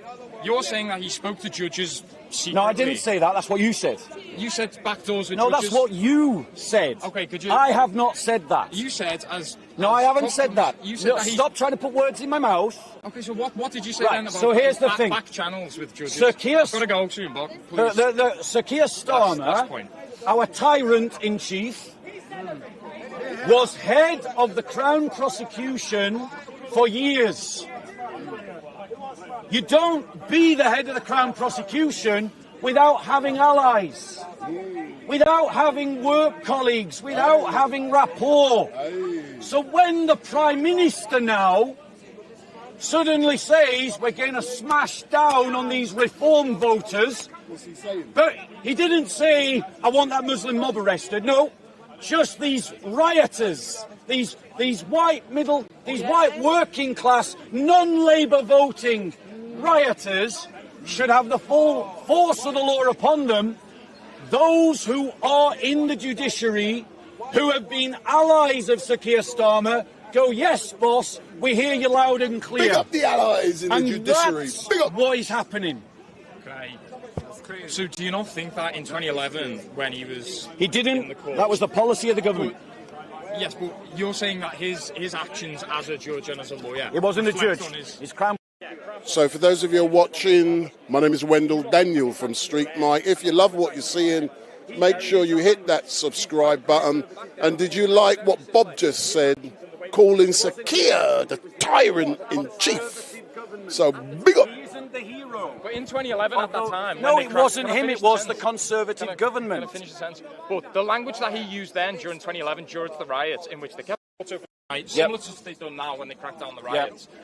So those areas were from minority people, Labour voting constituencies in 2011 when that all happened. So why is that different? Because they were... There was no comparison. I'm not... There is. They kept the courts open. There was no comparison. You're saying that now, that in 2011 riots... You can focus on very similar policy. Accountability as the people during these riots, okay? But what Bob is saying is that the people during these riots were not held to the same accountability as other people who rioted at this time. At this time. At that time, there was no comparison. Yeah, there was no counter riots to the 2011 riots.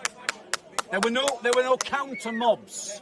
There were no groups walking through the streets with machetes in the 2011 riots. I'll be clear.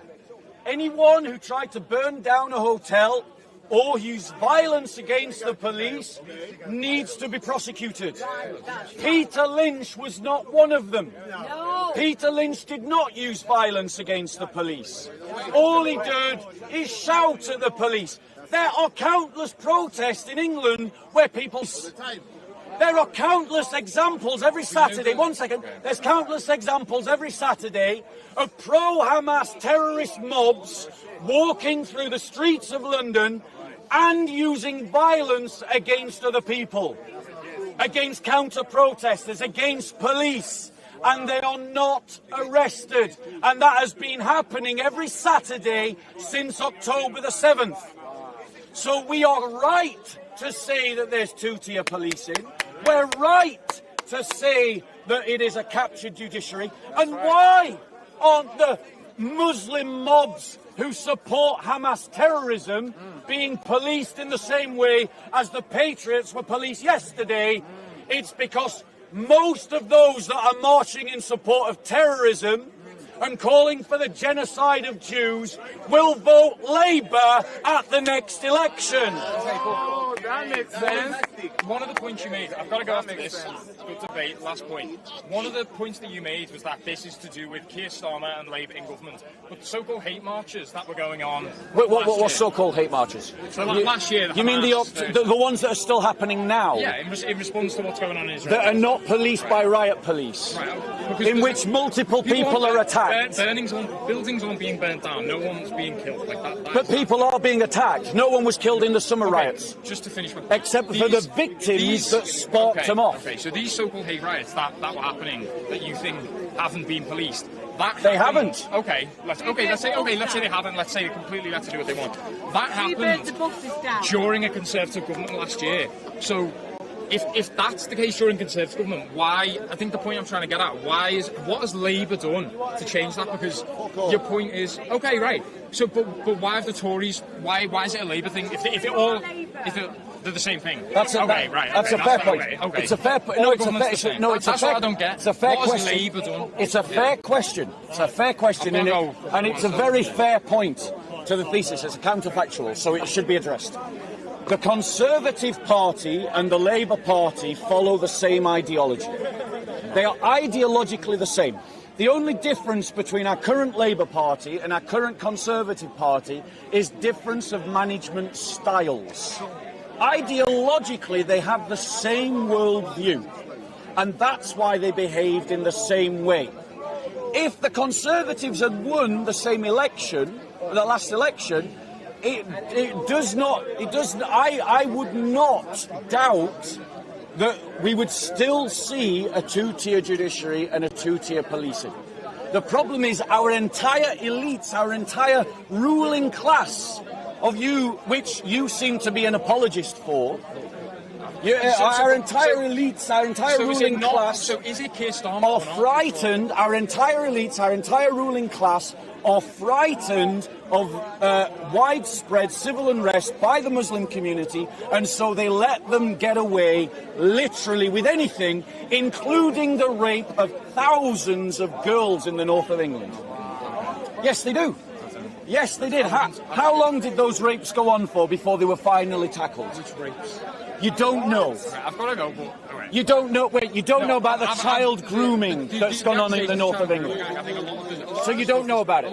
I've heard about it, but a lot of the stuff has been proven over-exaggerated. And whatever the case is, if you look at. Oh, so how many do you think were raped then? Hundreds, thousands? I don't want to discuss numbers of people raped. No, I do. Okay, my point is. I do. Hundreds or thousands? Okay, thousands. Right. Thousands. How many does it have to be? Wait, 1 second. How many thousands does it have to be before it becomes a cover-up? I wouldn't say that. Wait, how many thousands does it have to be before it's a cover-up? I don't think there's a high proportion. Let me give you an example. I don't think that there's a high proportion. Let me talk with him. Let me talk, sister. I've got to go. Right. Just last point. Last point. I do not believe that there is a higher proportion of Muslim people who rape people than white people. I do not. I've looked up articles. The grooming gangs and those that are being arrested for them. You look at the list of names.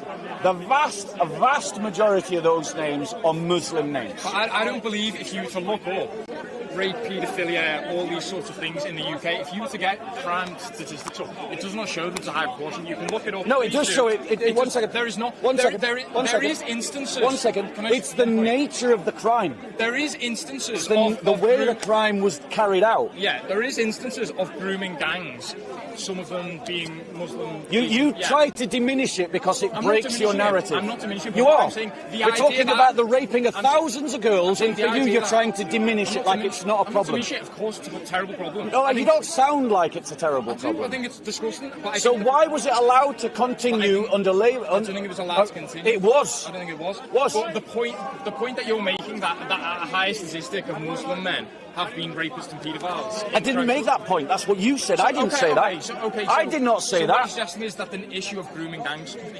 Yes, okay, we can all agree that that's a problem. And I think the point is, the establishment, police officers, local councillors, and even social workers looked away. I don't think that's true. They even said that the reason why they looked away is because they didn't want to be accused of racism. I know the example that you're using, and it's been proven that was not a... Go on, bring out your proof then.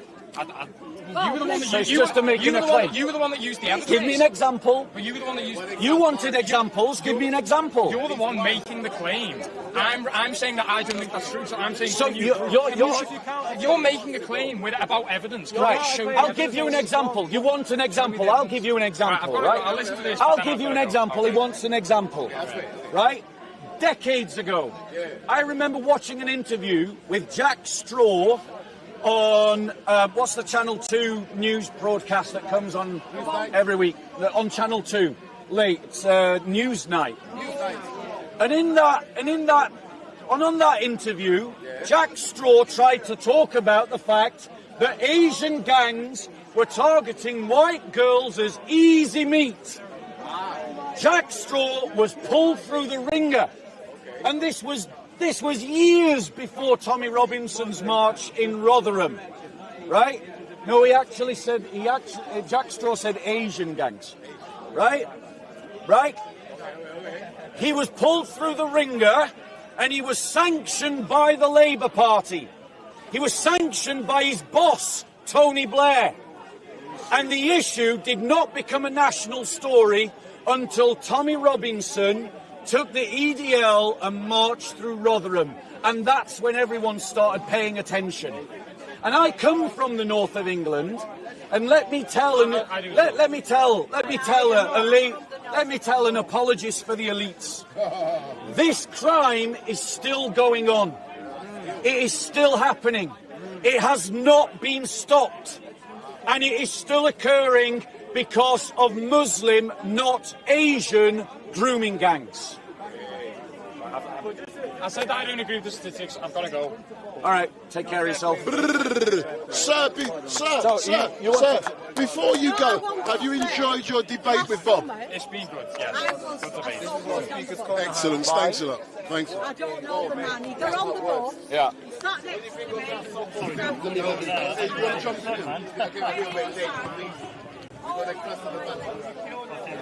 Yeah. They're moving, yeah. See that guy over there? You want to have a laugh? Yeah. Remember I said Danny Shine? What he talks about men shouldn't breed and have sex and all that kind of stuff. That guy there on the...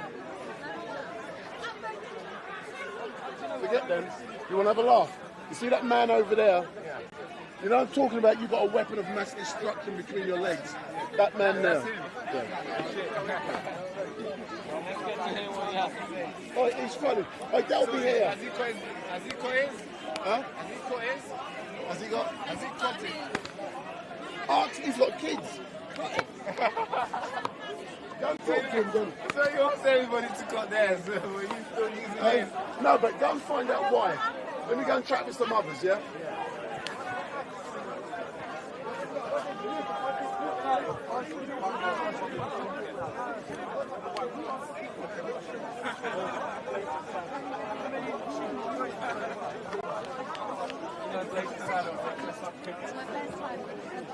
Anyone I should be talking to? Making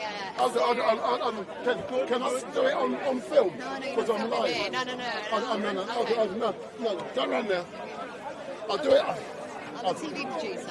I'll do it offline. So say that again, and the people watching can hear. So I'm looking for some really interesting people. What interests you? Religion? No, a range of different topics. It can be anything from religion, politics, immigration. What I would suggest, there's a man over there. See the white guy? His name is Danny Shine. Where am I looking? Over there. Come. You will laugh at Danny Shine, yeah. He's over there. And he argues that men shouldn't breed and children shouldn't be brought into this world. Yeah, no, I saw a little bit of his piece. You've been there already, yeah?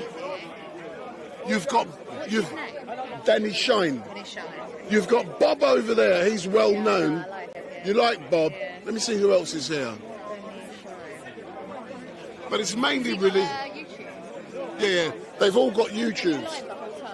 Huh? You're live the whole time? I'm live, yeah. Okay. Let me see. You got a guy over there called the Big Nose.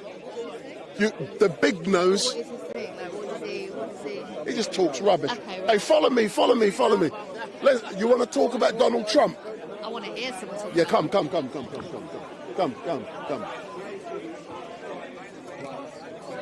Excuse me. Hey, follow me. Excuse me. Make way for StreetMic. Make way. Park the waters. Park the waves. Follow me. Come. Excuse me. Can I get in there? Excuse me. Can I get in there?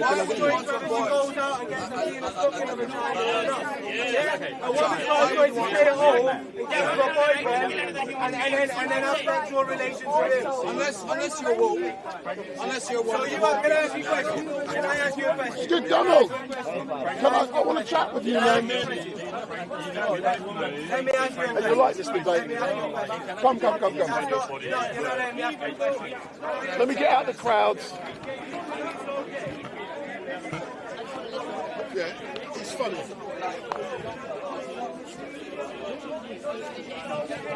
So we're now going to have a chat with a Donald Trump supporter, and my name is Wendell Daniel from StreetMic. And if this is the first time you've seen my ugly mug, make sure you hit that subscribe button. Donald Trump supporter. Oh yeah. So come. Vote Trump. Donald. Here we go. Hold on. MAGA. So, sir. Make America great again. So if you look at the camera. Yeah. So we're now approaching a historical time in American history where Donald Trump might be elected. I believe will be. Yeah. I'm pretty much 99% sure that he will be elected. And there's only 1% that I believe he may not be elected, and that is if we do not do due diligence. Big word. Due diligence. Yeah. Well, hold on. All right. Listen, I can't read. I'm uneducated. Yeah. How can you use a word like due diligence? All right, let's break it down. We know that America is for Trump. We know that America wants Trump because he is good for business. The Muslims want Trump. Trump is a con man. Oh, is he now? He loves pum-pum. Oh, yes. And guess what? We found out that every man... Stormy Daniels. Yes. And guess what? What? Every rich man has about 1 million women that want to have them in what? Me no know. Well, they want to have his offspring. They want to have an offspring. They want to have an opportunity to get more money. To get some money. So why would not Stormy Daniels want the same? Yes. But listen, can I be quite honest, yeah? Yes. I like Donald. All right. He's a dodgy motherfucker. All right. And you can tell it a mile off. I'm live, and I can say that all right. because I don't care about monetization. Yeah. Yeah. So, but Donald is dodgy. How can we have a dodgy man running the world? He says he's going to stop the wars in the Ukraine. He's buddies with the Russians. Who else? He's dodgy. Okay. Let's ask a question to everybody. From 2021 to 2024, how many wars did happen during the reign of Donald Trump? The question is, or the answer is, 0. Donald Trump is a president of peace. What's happening when this new regime took over, the Democrats, what we saw was the children acting up in the playground. And so what we saw was Ukraine versus Russia, the Gaza situation in Israel, which Trump says, when I come back, that's going to be sorted. So I believe that our president is a president of peace. Oh. All right. So you believe that when Donald Trump is elected... When? That's good. He's elected. Yeah. When? Yeah, when he's going to elect... Not if, when. So when he's elected, the first decision he's going to be made, he's going to pick his mobile up, his iPhone up. Yes. And he's going to ring who? Which president? Who's he going to ring? Well, I don't think he necessarily needs to ring anybody. What's going to happen on the, I believe it's the 20th of January, you're going to have them lining up to ring him. No. Yes. No. Putin. No. Xi Jinping. No. Netanyahu. Zelensky. They're all going to be lining up. No. Already they're lining up. But on the 20th of January, 25. They're going to be knocking his door on November the 6th. Oh, yes, they might be, but the November the 6th, the official date. That is the official date when the election should be called. But we believe that the Democrats are going to be up to their antics. And I believe that there may be a little bit of political upheaval because they won't want to accept the truth that Donald Trump is going to be the 47th president of the United States. Do you think, Donald has all of these court cases? Yes. Following him. Do you reckon when he gets into power, he will pardon himself? He doesn't need to. Why not? Well, the truth of the matter is that they're going to drop the cases once he gets into power. Because you can't really bring a case against a president. So what's going to happen is all their work that they've tried hard to do to convict this man, to indict this man, they're all going to be running like cockroaches from chickens.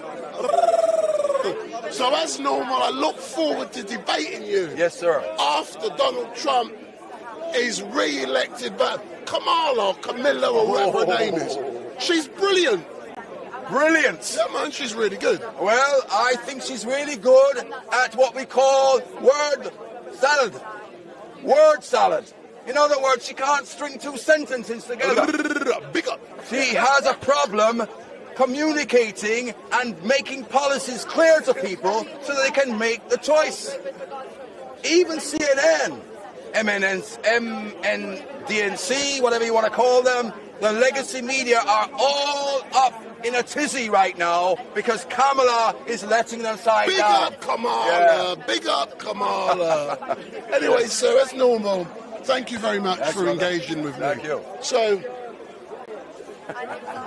and where's she gone? I want to get you to see Shirley. Give me my microphone. Your teeth. Your teeth. Thank you. Hey, here's a dodgy Muslim. Excuse me. Come. I'll do it off air. He'll engage with me soon. Now, I wanted to with... Where's she gone, Shalini? I was going to do Shalini. You'll like Shalini. She's walking around. She's a little Asian lady. No. Hey, come. He's fire. Oi, come. Oi, Siraj. Hold on. Oi. He's got his handlers, man. Siraj, man, you know you leave Siraj for StreetMic, man. Siraj, this is the biggest man in Speaker's Corner, man. Siraj, hey. Shall we go to him? No, don't worry about it. No, in a minute, no. Let's talk about Tommy Robinson, man. I told you that guy. No, his thing was yesterday. Come. He's in custody. Let's talk about Tommy. I know you love... So listen, yesterday we had, come round, Uniting the Kingdom 3. Yeah, with Tommy Robinson, yeah. And over 100,000 patriots were in London celebrating. Yeah, and they were... So, come, don't be scared. So I know you love Tommy Robinson. I love him. Yeah, man, you like Tommy. Why do I like him? because he's a patriot and he's doing so much great stuff in this country for the people. Low level. Why'd you say Tommy's a low level? We talked about this a long time ago. Yeah? No, but we're talking to new people today. He has no job. He has no job. I bet he finished if he finished university. Look in the camera. Yeah, we know him anyways. He works for. So he's no job. For the Zionist. He's got no job. Low he works level, for Zionists. Low level. Low level. He works for the Zionists. So where do you get all of this evidence He's part from? of the problems. You get this all from Professor Google. If he would have enough education and qualifications and job, he wouldn't be bothered all these nasty things he's doing now. But tell me something. He's paid. I've seen him wearing the flag of the Zionist. But tell me something, and he Siraj. never attacked. Okay, he's not against the Zionists, but he's against the Muslims only. But you know why he's against some Muslims, not all Muslims. Some Muslims, he's against Muslims. some Not Muslims, some Muslims all who Muslims. were. Hold on. No, I he's love against all everyone. Muslims. When they were doing the riots, they were against Muslims. The only thing they attacked was Muslims, mosque or Muslims, nothing else. Who's they? The low-level people. Oh my! I was under the impression, Siraj, that you were a big man's underling. Mohammed Hijab was training you. No, they are hypocrites. The low-level Mr. Christopher, what's his real name? Christopher, Stephen. Yes, his name is Stephen. So the low-level guy, you know what he does? Every time opening his mouth talking about Muslims. Muslims are taking UK. What about UK? Who took UK? Who took over? UK is a pagan country. But who took over before Islam? Christians. So if he's talking about a religion which takes over UK, it should be Christianity, not Muslims, Islam. So now let's go back to the paganism, not Christianity. But anyways, Christianity and paganism is the same to me. But you know, I like you, Siraj. What do you intend to do today? Is there anyone who you focus on? Bob today? You're going to debate Bob? That guy is coward. What, Bob? Yeah. Why'd you call Bob a coward? Everyone loves Bob. Look in the camera. Tell people why you think Bob's a coward. I'm his nightmare. Why? When I go there now, I bet he's going to run away from me. Yeah, but why's Bob going to run from you? Ask him. Mohammed Hijab's underling. Ask him. Why he goes to the Muslims but he doesn't come to me? That's a question. He might think you ain't got the intellect to argue with him. No, he knows. You can Many argue with him. times I educated So him. you're going to debate him? I bet he comes. Huh? Ask him to come. Yeah. I asked him many times, even time. And I know you love to debate Shalini as well. Shalini, no, she's drunk every time. Every Sunday she's drunk. So I have no time for Shalini. Anyway, Siraj, you know I like to engage with you. How come you're so early today, man? Did you get kicked out of bed? And one thing I'm mentioning here, Big one. People think the Zionists that are attacking Iran are not the Zionists.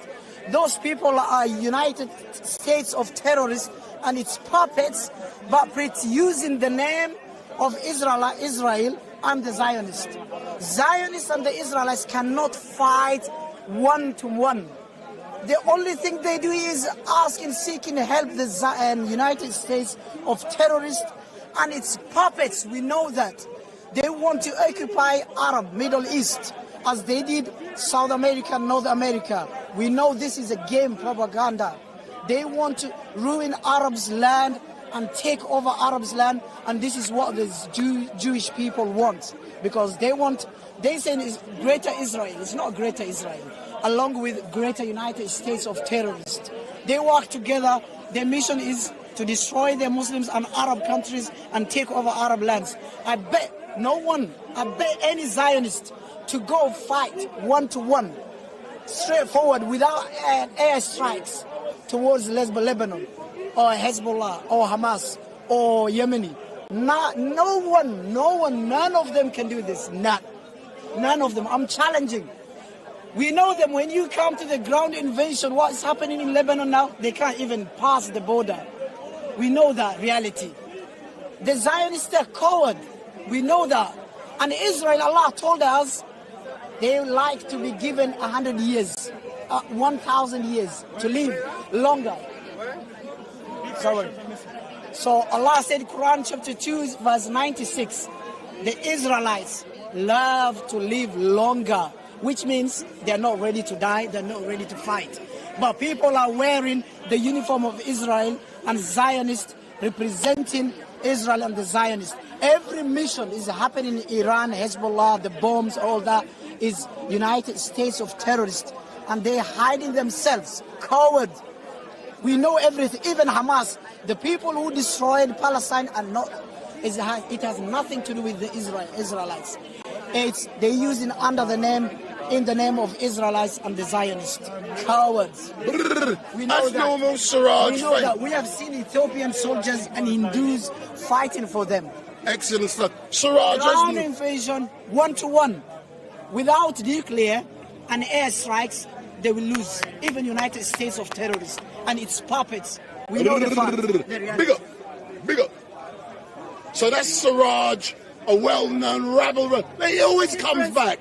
The difference, Hezbollah are killing the soldiers, the coward soldiers. The difference, the Zionists and United States of terrorists and its puppets are killing civilians, children, infants, babies, and women, innocent people, and elder people. See the difference now? See, when they're not going to destroy where the civilians are, but they're attacking.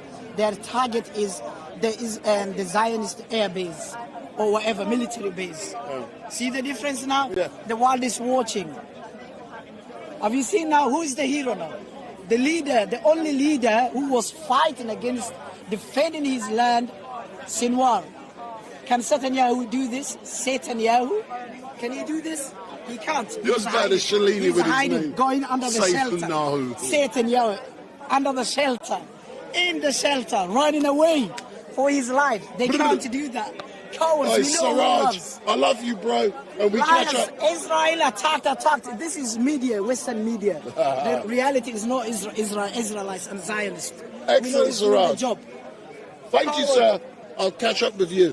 So for those of you who are watching, my name is Wendell Daniel, and welcome to StreetMic, and we're coming to you live and direct from the streets down here at Speaker's Corner. In a few moments, I want to engage with the Messiah, DJE Media. Make sure you follow DJE. You make sure you follow DJE. So DJE, come down. Come. Let me ask you a quick question. So my man DJE Media. So have you hold up. Just talking to Norman. So have you enjoyed it down here at Speaker's Corner today? It's been very interesting. Yes. Yeah, what was interesting for you? The amount of people here. It is, isn't it? Debating. Yeah. Peacefully. Have you learned anything coming here? Not yet, but... Not yet, all right then. But I know it's going to be great. Excellent. Thanks a lot. So let's get some more debate. So I'm going to give you guys in the chat a choice of who we're going to talk to.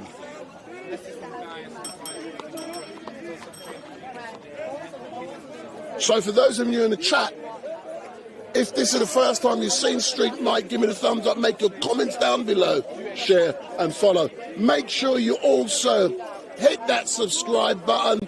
Make sure you switch on your notification bell, and every time we go live, you will be informed. But next week, StreetMic will not be at Speaker's Corner. Next week, I'm not going to be here. I'm going to be going down to Tottenham, a church in Tottenham, where the guy on the stage yesterday with Tommy Robinson, he's the minister down there, so that's Ricky. So next week, I'm not going to be at Speaker's Corner. Instead, I'm going there. But when I finish, when I come back here, I will be coming to Speaker's Corner. But when I do, I'm going to be a heckler. Big nose. So when I do, I will be a heckler down here at Speaker's Corner with no camera. So I'm going to be a heckler down here at Speaker's Corner. So Big Nose, how are you today, sir? I'm fine, thank you. And you? So how comes I didn't see you yesterday supporting Tommy Robinson. I was there, actually. I was. So come round. People got to see you. So where were you yesterday, Big Nose? So I came actually in a different... Who is he telling me shut up? Excuse me. Hello. Why are you telling me to shut up? Who do you think you is? Anyway, carry on. He's probably never been to Speaker's Corner before. They'll come and arrest you. So, what are you doing down here at Speaker's Corner today, sir? You enjoying it? Well, let me clarify. I was there, actually, with a different mask. I even came very, very, you know, where you were, the stage. You was at the stage? But with a different mask, and I had this surgical mask on as well. I realized people were giving me that look. Then my penny What, like dropped. you're mad? Like you're mad? Yes, because what you said, I hadn't paid attention to not to have mask on. So then my penny dropped. Oh my God, I've made a huge mistake, and I'm in the crowd. Guess what I did? I very discreetly, gently moved backwards. You see, I went to the Parliament Square. I waited there, recorded here and there, and then suddenly this security doorman, like a doorman, club doorman came. Oh, you've got mask on. You have to either leave or take your mask off. I said, no, I will leave. I understood. I made a mistake. That's it. I left. I was there for your information. All right, but what was your assessment on what you saw at Uniting the Kingdom with Tommy Robinson's yesterday? I want to know, what is the purpose of this, actually? Not this. I mean, that Uniting the Kingdom, yeah. But earlier on, you were saying Tommy Robinson is giving a different message, enlightening people about the what is happening with police systems. That's what Baraka was saying. But it's all about raising awareness about two-tier policing. It's raising awareness about injustice here. Fuck off. And what is important, you see, I can swear and I can tell him to fuck off. And what is, look at the media now. I don't deal with that woman. Posey Parker. So, yeah, but what I want to know really is this, that people there, what is now? Okay, now they've gathered, they've talked, and what's next? What's next? I'll be back in a minute. He's got more content to go.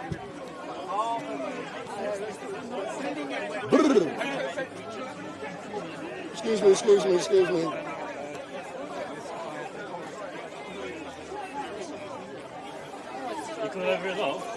They'll kick you out in a minute, trust me. Why? Because we're men. That funny character, right? We came down for this as well. Marty Blackburn right there. That's me, bro. I've never been down here before. I've never been to Speaker's Con. It's a new experience. How are you doing, buddy? All right? Yeah, not too bad. Good, bro.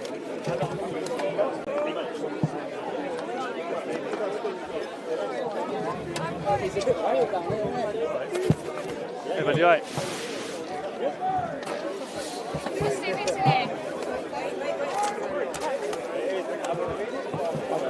Last week.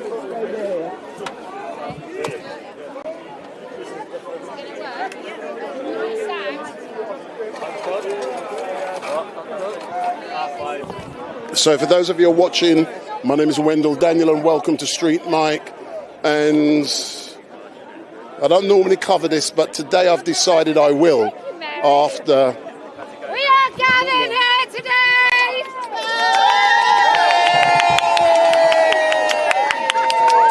to bring back women's voices at Speaker's Corner, especially in light of what's happening to women in Afghanistan. Because we say to those Taliban fucks, let women speak! Now we will keep coming here. We will keep coming here until every single woman around the world is allowed to show her hair without being imprisoned, is allowed to use her voice, is allowed to sing in public if she so desires, and we know that those restrictions happen to men as well. But there are men occupying women's spaces all over the world. And in other countries, that includes the space of their own fucking voice. So, shut your fucking mouth. Women are speaking, So, brave boys, we will be saying, stick your reasoning and your rationale that women aren't allowed to speak up your proverbial arse, because those women in Afghanistan, they can't speak. It used to be, I used to read this speech in 2016 about those women are not allowed names in life or death. They're someone's mum, they're someone's sister, they're someone's daughter, but they are not someone. Not to the men in their lives, not to the government, not to the people in control. And I kind of thought that was about as bad as it could get. And now, those women are not allowed to speak to each other in public. No one is allowed to hear their voices. And why not? Because those men are so afraid of what happens if they do.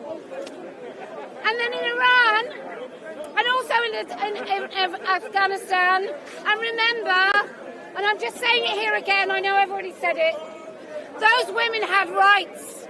40, 50 years ago, those women had rights and freedoms. And it only took a theocracy, a dictatorship, and so many to turn a blind eye. There's no marches. Have you seen any marches for those women in Afghanistan? I've not. I've seen no marches for those women. I've seen no marches for those women. I've seen no marches for the women in Iran under the Islamist dictatorship and Hezbollah, who are told that they cannot show their hair.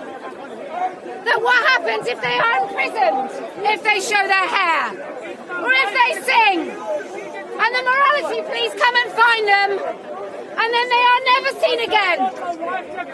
So,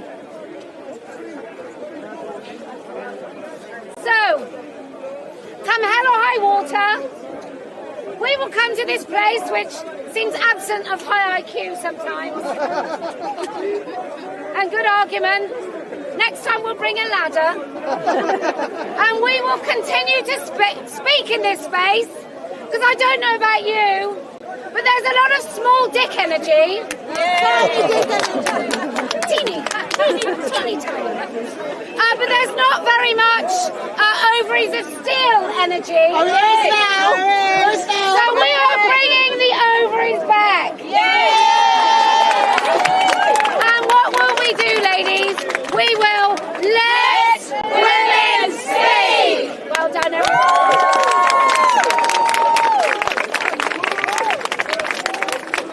Right, that'll do. Yeah, that'll do.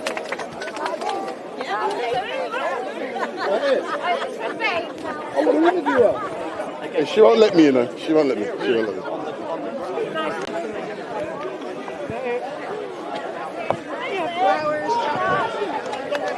Go on, grab her. Grab her. Hello, darling. Last time I said she banned me from talking. Oh, dear. Let me see. So excuse me, my darling. Wendell Denner from StreetMic. Can I ask you a few questions? Yes. What? Hold on. I told you. So if you look in the camera, I'm currently live. Hi. You might not remember me, but, you know, I'm everywhere, and I try to be impartial. So tell me, what has it taken for yourself and so many great ladies to come down here to raise awareness about issues that are important to you? Well, we used to come here, but men's voices are a lot more powerful than women's, and so we couldn't be heard, and so we abandoned it. And then I just felt it was just too testosterone here, and there's not enough women's voices. And what the things that have happened to Hatun have been deeply distressing. And the last time I walked through here, I saw a woman. She was surrounded by men, and then I saw the police remove her. Might have been for her own safety, but it just feels like there's a little bit too much of that going on. So as a woman who thinks women should be allowed to speak in public, I've decided to return to this space so that these, a lot of men are around. What? With limitation powers. What limitations? Beyond your powers against men. Why? Who's overpowering men by speaking? Okay, fine. So anyway, coming back to that, I fully support what you're saying. I've been coming down here for 3 years, and there are too many men with testosterone. I can't even say the word down here. But what I want to see is more ladies like yourself coming down here weekly. What will it take for so many other ladies to come down here to speak? More divorces. That's what's going to happen. Too much powers, more divorces. Yeah. Don't worry about him. I got my right to speak in the divorce settlement. Yeah. What will it take? Yeah, what will it take? I think just turning up. I think the more times we do it, the more women feel that this is also a space for them. Yeah. Thank you very much, and you're doing a very important job. I think my colleague here wants to say something. So I support your message. I'm a journalist myself. I host shows on YouTube. I have 70% of men watch me on my YouTube, and I think it's important for men to join in and support this movement because the problem that you're going through are caused by men. So I think if you can get a lot of men involved into this movement, it will be important. So I would like to invite you on the show and speak to these 70% of men who watch me. I'm more than happy. Send it if you go to my website. How can I contact you? If you go to my website, letwomenspeak.org. So is it it's on there? Where? Yeah. If you just do that. So that's Baraka asking. What's your name, so people don't know? Kelly J. Keane. Letwomenspeak.org is where you can find it. Thank you very much. All right, you're very welcome. Yeah, that'd be great. It's a pleasure to see you here as well. Thank you. So much. Excellent. Thanks a lot, and keep up the good work. All right, cheers, Thanks a lot. So, for those of you watching, my name is Wendell Daniel from StreetMic, and we do try to engage with everyone. It is important. I don't care who you are, black, white, pink, blue or green, and I want to see more ladies down here. So, are you glad to be down here? Of course I am. This is what it's all about, isn't it? Excellent stuff. Thanks a lot. Should I go? Oh, it did. and it works. Yeah, no rubbish for Wendell Daniel. Thanks a lot. Hello. How are you doing? Not too bad. I didn't realise you were down here. I come down here every Sunday. Do you? Yeah. I'm one of the some people are the regular debaters, but I'm one of the well-known cameramen. Oh, there you go. That's when you see me away from here, I teach it here. You should ever see, I tell you, he's a top man, absolute legend. Everyone knows me.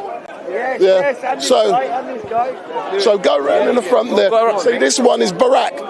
He's What's your YouTube channel? StreetMic LiveStream. LiveStream. Excellent stuff. So thanks a lot. So Baraka, if you look into the camera, you've just had the chance to engage with Kelly. So what was that like for you to be down here and then seeing the message she has? I think it's great, because I came here very early. Nobody was here when I got here, early in the morning. And the first people who started coming in were men. Then now, she's the first female that I've seen with her crew speaking, sending message about letting real female, into their bathroom and giving them their own space. I support that. I really support that because I have a beautiful girlfriend here. I have sisters, cousins, nephews, all those people. And I would love them for them to have their spaces in their bathroom. I would hate for my sister or my girlfriend to go in the bathroom and there's a man in there dragging his balls, dragging his stuff around, and I think that would be disingenuous for the girls. And I think it's important to have people like her here spreading that message. So now you've been here at Speaker's Corner because I'm closing up at 4 o'clock. Come on, let's go there further, No. There's things I have to do. Right. I have a big job tomorrow. I've got someone filming down at Buckingham Palace, and I've got to go and give him equipment for a job I'm doing tomorrow. But the point being, sum up your day at Speaker's Corner, and I'll also get the young lady next to me to sum up as well. So it's like you've documented my whole journey here today. From the time so you're the first person I got on camera on, and it's gonna be the first person I end with. Right. I think it's been brilliant. When I came here, I thought it's gonna be weird. I thought it's gonna be scary, the fact that people are gonna speak out, there's gonna be violence. I've not seen any violence today. Everybody's been disagreeing, shouting around, screaming violently, but not touching physically. And I think it's good that the country has a place like this that they can come to and speak freely. It's important. And I think we should put Speaker's Corner in every single corner of this country. I'm making a mistake. Hold on. Do some advertising. So, no, just hold it. So you've enjoyed it today. Is it likely that you will be coming back to Speaker's Corner? I think it's very much likely, yes. I'll be here. I can't tell you when, but whenever I'm in London, if it's on a weekend, I'll make sure on Sunday I'm here. But are you surprised now you've seen me operating a camera, engaging with people, sound? Can you now see what I do? Yeah, you do it different, bro. You do it different. I mean, I'm in a group chat with you. I remember, you know, so I remember you was, everybody was like, oh, I'm streaming. And you said you're going to be, you posted a video in the group chat. And I complimented you. I said, this video is good. And you said, you do it differently. And today, seeing you doing it now, live, fresh and direct, I can say, you do it differently, bro. You do it differently. And yesterday, you hit hard. with Tommy Robinson, everyone is live streaming. What am I doing? Taking pictures. Do you get it? Don't follow the crowd. You are new. I've given you advice. Hope you take it in regards to how you can make a success of what you're doing. Have I not said to you, do not put all your eggs in one basket through monetization, yes or no? Yeah, you have. I think the first time we met was on the 19th of October, last Friday. And you gave me this advice. It was really good. And I took it in, and it's something I'm working on right now. But did you believe it when I was saying it to you? No, I thought you was just talking, you were just saying I don't know, you're just talking stuff. But what has convinced you that I'm telling the truth? Because seeing you, because it seemed like ever since we met, we've been in contact through all those times, and seeing you operating, seeing you operating and doing your stuff, it makes sense what you say, and it reaps a lot of rewards, yes. You see this great gentleman here? Yeah, I see him. I love him, yeah. You do? And he comes to Speaker's Corner every week. Sir, this young man, this is his first time at Speaker's Corner. Nice to meet you. Yeah, what do you like? It's his first time. His name is Baraka. Baraka. Yeah. From where you are, son? I'm from, sorry? From where you are? Manchester. Manchester, oh, from here. No, here, Manchester up north. Oh, yeah, not Manchester. Oh, yeah. Yeah, listen, this place, you can learn so many things, you know, good, bad, and ugly. This is your choice. What do you like to know? What's that? I've learned a good thing today. Yeah. I've got to meet the great Kelly. Yeah, you meet all kind of people here. The best one is here. StreetMic. That's it. Yeah, so, you know, you what do you preach? Me, He's not a preacher. I'm not. You're not a preacher. You have to be a preacher to come here. No.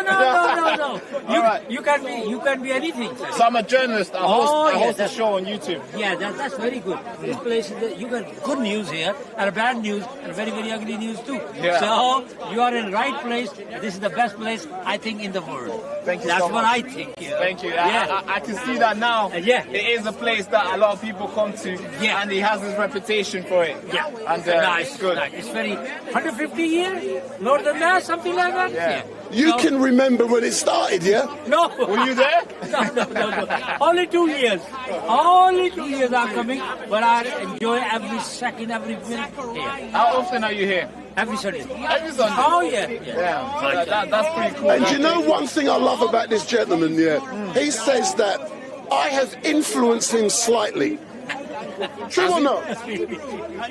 Yeah, he does. He's a nice person.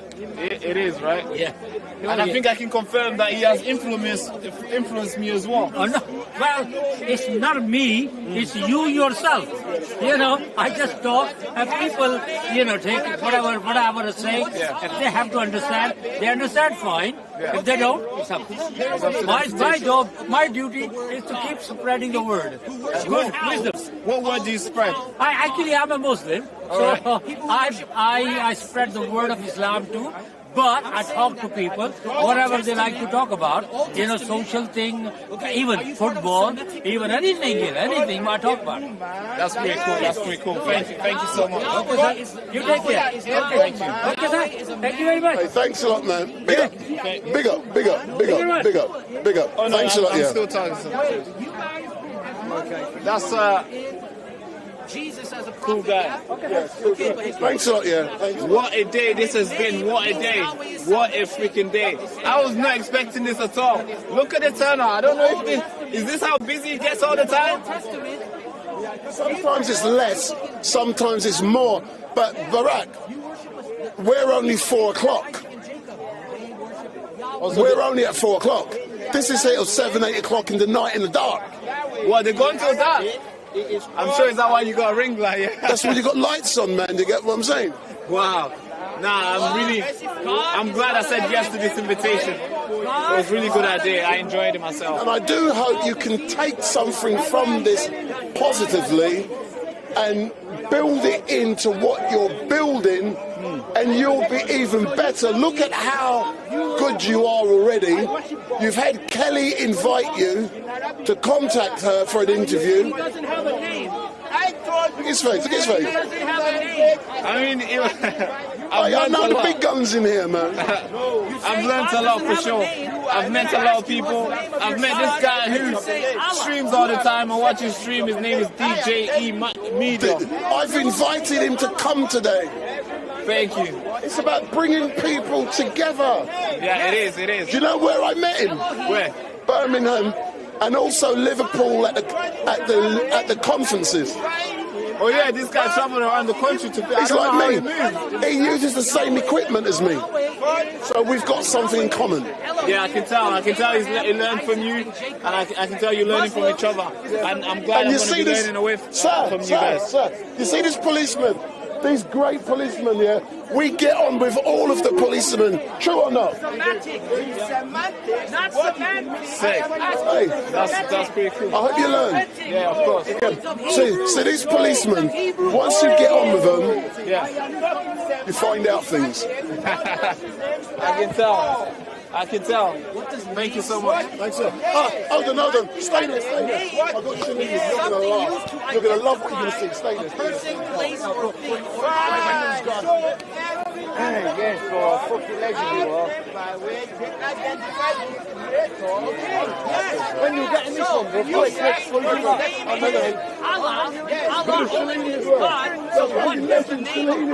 You don't know. Okay, listen carefully. You don't know one prophet of Islam whose name glorifies Allah. Not one prophet of Islam. But all the prophets of Islam glorify Yahweh. Prophet Zechariah means Yahweh is gracious. That's a So we've now got Shalini in the house. The angel Gabriel who gave the Quran. Listen. Have a listen, yeah? Servant of Yahweh. You guys are so deceived. So come forward. Can I say something? Yes, so hold on. Come forward.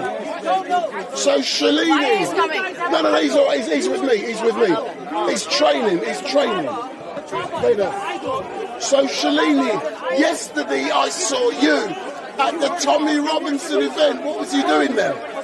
We had a good time yesterday, and it was all about how to bring this country back. And back to its own culture, to its own traditions, and to its own values.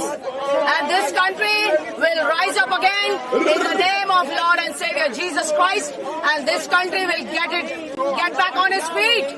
This country was fallen, but not anymore. This country is woken up, and this country will get back on its feet in the name of Lord and Savior Jesus Christ. So, my dear friends, we had a good time yesterday, and even though they have arrested Tony Robinson, we don't care. We will raise our voices, and we will not sit back, because Islam is nothing but the cult of Satan, the devil, who is disguised as God. Islam is a religion that is dressed up as a religion. Islam is not the religion. It is dressed up as a religion, but Islam is the cult of Satan, the devil, in disguise. But hold on. And Allah is nothing else but the devil who is disguised as God. The whole world wants to be worshipped. Devil wants the whole world to be worshipped by whole world. Devil wants him to be worshipped. So tell me something. Allah and Islam is the cult of Shaitan, the devil. So, in a moment... And here, one more. Start talking and turn your microphone. No, not yet. We're going to come to that in a minute. Yeah. I'm upset with you. Why? You like Tommy more than you like me. And I'm jealous. Okay. Oh, Tommy. Yesterday, Tommy Robinson. Tommy Robinson. You know, yesterday, Brother StreetMic was on the stage. I was trying to follow him. He said, no, I'm on the stage. So I went away. So, you know. Oh, my God. Oh, I missed my job. Okay. Mr. StreetMic, last time, one donkey of Muta Muhammad follower, he told that Aisha, okay, in my last video, one donkey of Muta Muhammad follower, he came in the end and he said, you know, Aisha was not 3 years old, Aisha was older, and you know, Rebecca was only 3 years old. So, I'm here to debunk that nonsense of Islam. So, I'm going to read one verse, yeah? So, my dear friends, I'm going to read from Genesis. I'm going to read from Genesis 24. Okay? And it says, it's official. Tony Robinson has been charged under terrorist law. Okay. I'm going to debunk that donkey of Muta Muhammad. He said Rebecca was 3 years old. Rebecca was Isaac's wife. Okay? And Isaac was Abraham's son. Rebecca was Isaac's wife. And he said Rebecca was 3 years old. You know this filthy Islam, they teach them that only. But when we tell them to prove it, they have nothing to prove. So I'm going to read. Okay. And it says, okay, and I'm reading from Genesis 24, verse 15, and it says, and it came to pass, before he had done speaking, that behold, Rebekah came out, who was born of Bethuel, son of Milcah, the wife of Nahor. And the damsel was very fair to look upon, a virgin, neither had any man known her. And she went down to the well. So in those days, those wells, they never had pulley. They have steps to go down. Do you think a 3-year-old child with her vessel on her shoulder will go down to the well? And those days, the wells were very deep. And it says, she went down to the well and filled her pitcher and came up. Do you think a 3-year-old child or a little girl can bring the water from the well from down and bring it up? No. And it says, and the servant ran to meet her and said, let me, I pray thee, drink a little water of that pitcher. And she said, drink, my lord. And she hasted and let down her pitcher and gave him to drink. And when she had done drinking water to the servant of Abraham, she hasted and emptied her pitcher in the trough. So that Rebecca, who was a virgin and who was older than the 3 years old, this filthy Islam is teaching everybody. So Rebecca, she gave water to the servant also, and she watered all the camels he had. 10 camels he had, and she watered. She went down to the well, bring water for the camels and put in the trough. So my dear friends, these Muslims, they cannot prove anything about the Bible, but they are here just to tell Rebecca was 3 years old. But we have proved from the Bible Rebecca was a virgin. She was old enough to be married, and she was old enough to get the water from the well, down from the well, and feed all the camels of the servant. So that donkey last week, he said Rebecca is 3 years old, the donkey of Muta Muhammad follower. I debunk him today. So my dear friends, don't believe in Islam. Islam is not a religion, it is dressed as religion, but it is the cult of Satan, the devil, who is disguised as God.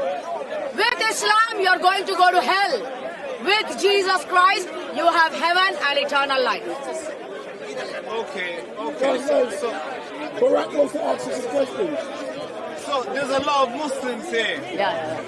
They're listening to you. Yes, let them listen. They're making faces. Yeah. You can tell that they don't agree with what you're saying. Okay, let them not agree. What is your message to the Muslims who are watching you right now? Okay. What can you do to save them if you think this Islam is a bad thing that they're following?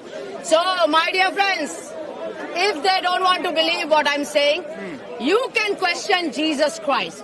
Who are you? These Christians are telling that you are God. If you are God, Muslims can question Jesus. If you are God, come and show me who you are. And God is doing that.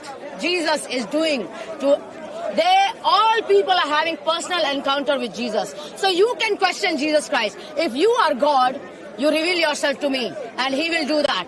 My dear friends, when Jesus comes and you have an encounter with Jesus, you are changed like 180 degree, 190 degree, whatever it is. Complete change in the name of Jesus Christ. And you are born again as a newborn baby in the Holy Spirit of God.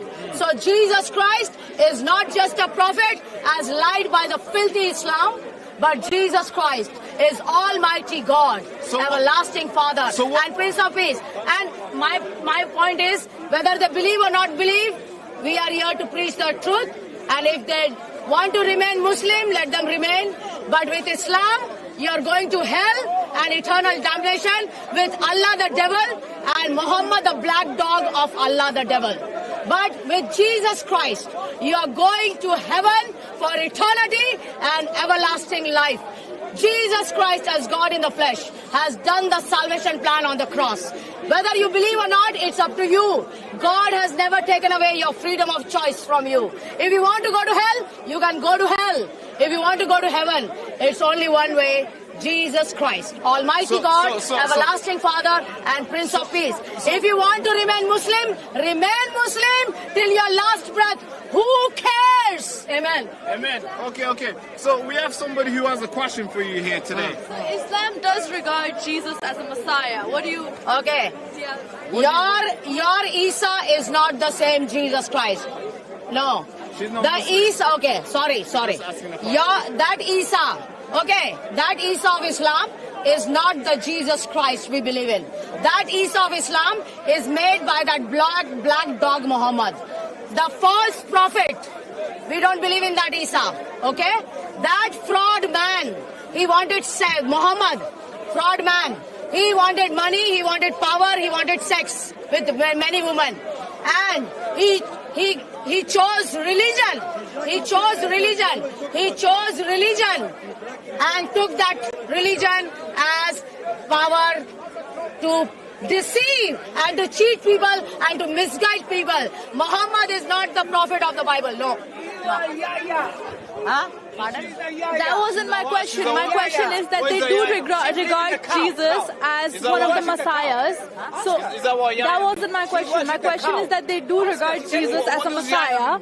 So how they do. Even if they regard, that is added from the Bible. Yeah, they have copied from the Bible. There's nothing they don't regard. They don't regard. Why you worship the cow? My dear friend. Before she worshipped the cow. Listen. So you said she worshipped the cow. So what religion is that? But now she's come back to Christian. My dear friend, the Isa is not the same Jesus Christ. There is only one Jesus Christ. And that is our Jesus Christ. That Isa is no. That Isa is a false one. Jesus Christ. Where do you have Jesus? You have Jesus, different Jesus. Wait, come in the cow. Okay. Come in the cow. Okay. All right. He doesn't want to be in the cow. So this guy. What is the debate here? So this guy just says that you worship a cow. What religion does that? What religion is that? These Muslims in Islam, you have been told to lie, kill, torture and rape. This is what Islam is all about. So they say always lies. My dear friends, in Hinduism they worship cow. I am a Christ believer. I am a Jesus Christ follower, not a Hindu.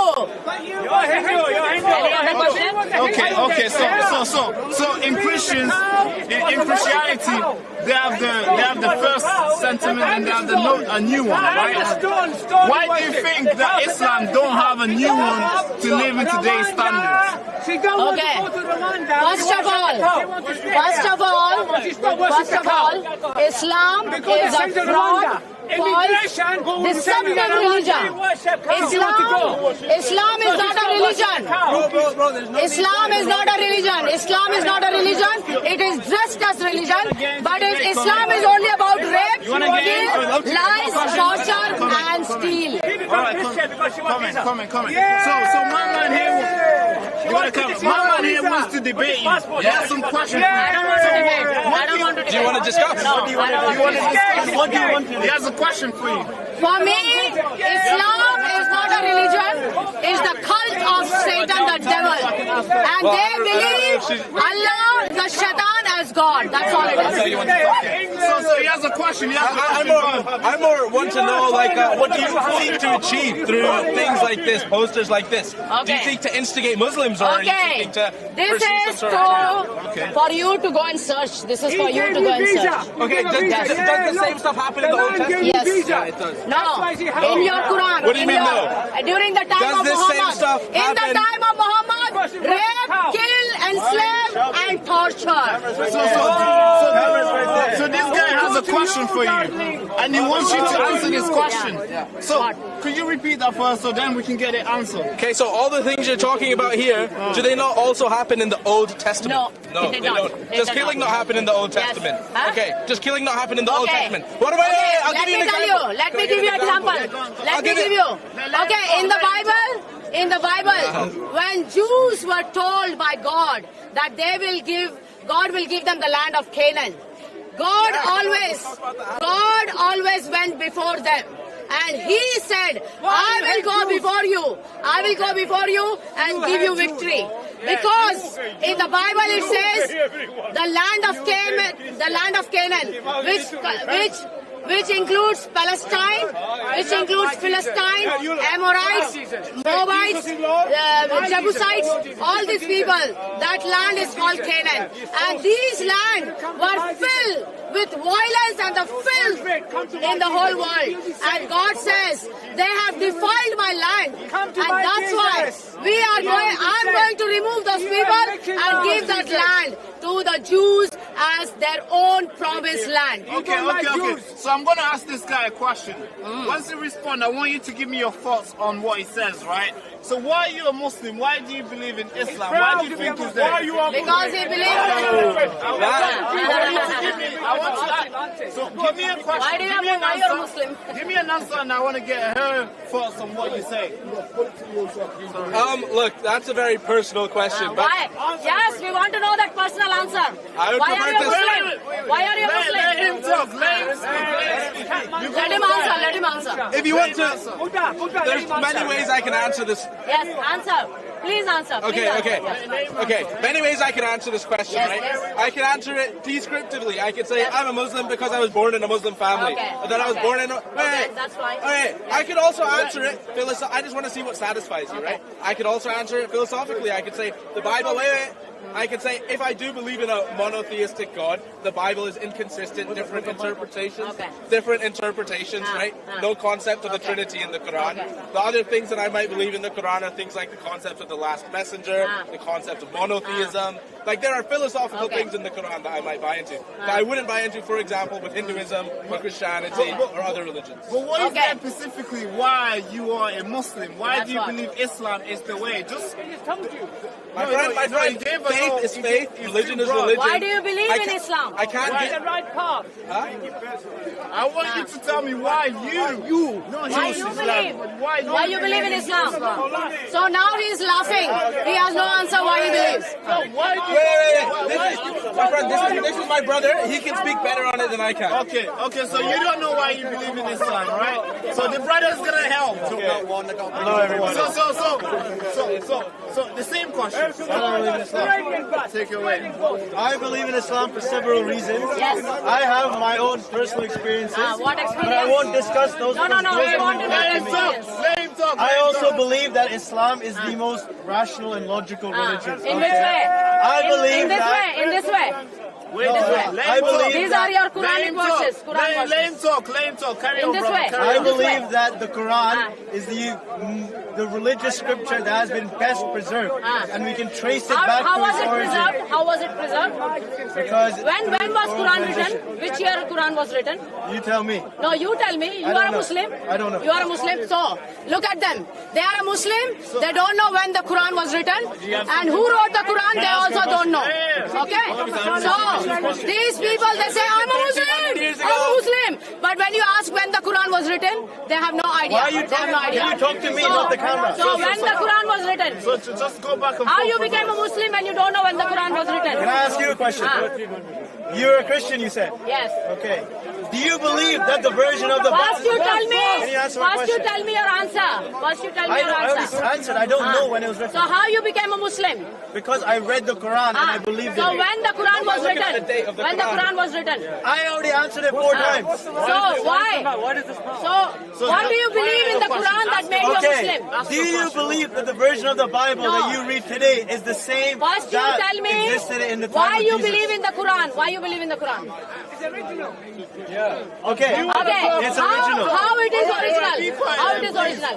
Where is the original book? Where is it? Where is it? It was originally revealed as revealed in a what way? How it was revealed? How it was reiteration revealed? to the prophet. Okay. How the revelation was given to prophet? Verbally. Verbally from where? From God. Okay. Who saw him getting the revelation?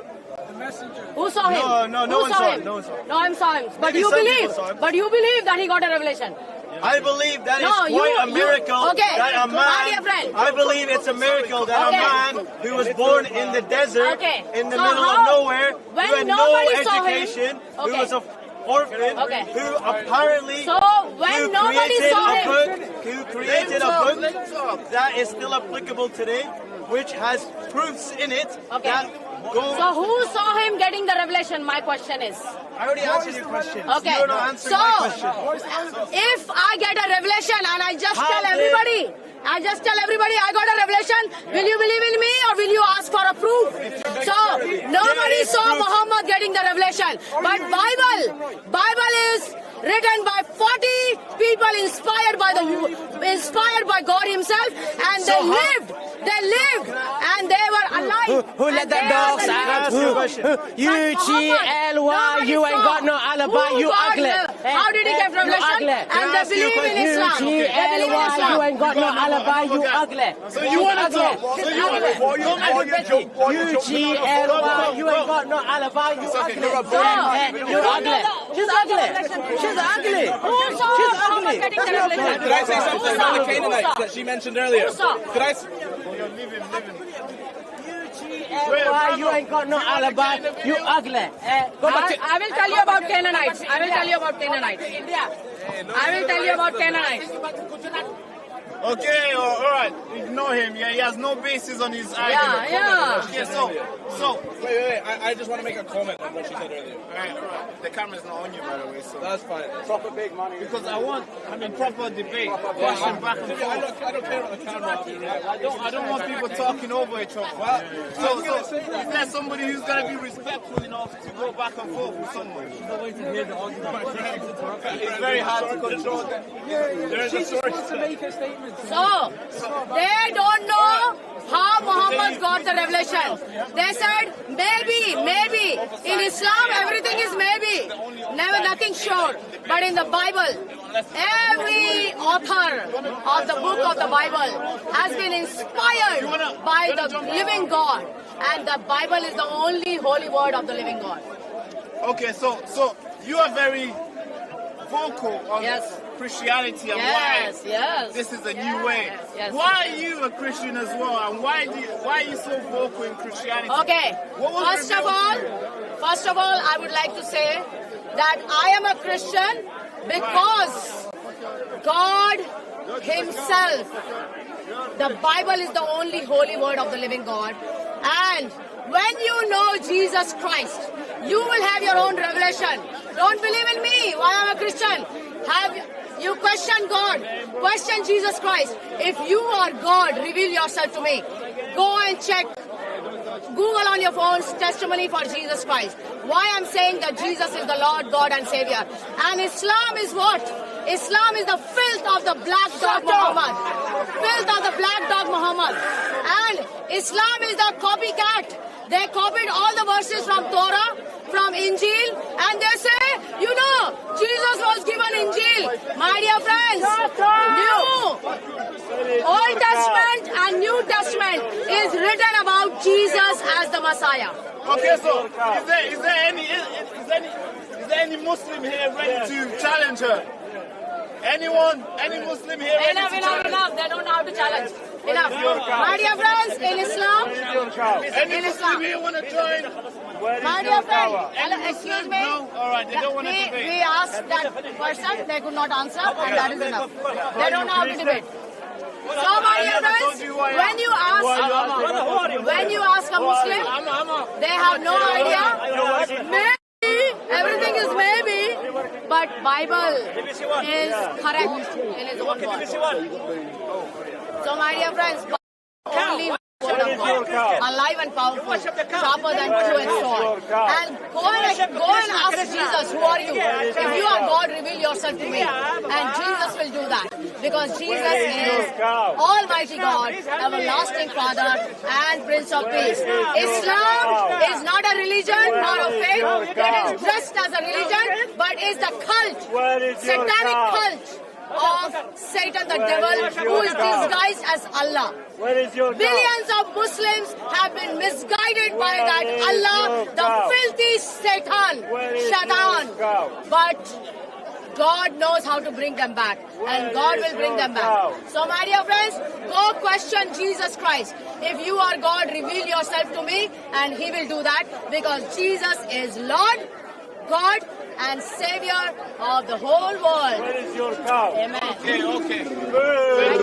Shalini, give me my microphone. Thank you, brother. Let me get a mic. Where is your cow? You want me to stand half an hour debating that one question? No, they don't know how to answer. No, we're gonna... Maybe, yes, maybe. So they don't know how to answer. Thank you very much. No, what we're going to do now, Thank you very let's go over there and get the Jewish. Thank you, guys. Thank you. Don't worry, brother. Thank you. Never tell them what you are. Yeah. Come.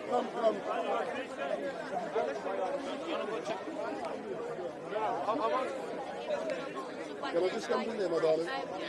I think everyone has inside them a best version of themselves. And I think it's trying Let me finish the point. And there's a difference. There's what we call civilized behavior according to natural law, and there's kind of the Amalek philosophy of the Jews. And that's really sad now. Push. So what I'll do now... But just before that, just to come back. just to come back 1 second, I will get to that. Your charge is, well, Christians have done really bad things. I agree. You said Israel's uncivilized. Hang on. Let me just make this because point. of the civilian to terrorist ratio. So which civilized Hang country on, let me in the world finish this point. has a lower terrorist civilian rate? Let me. No, hang on. Which country? Hang on. Let me finish the point.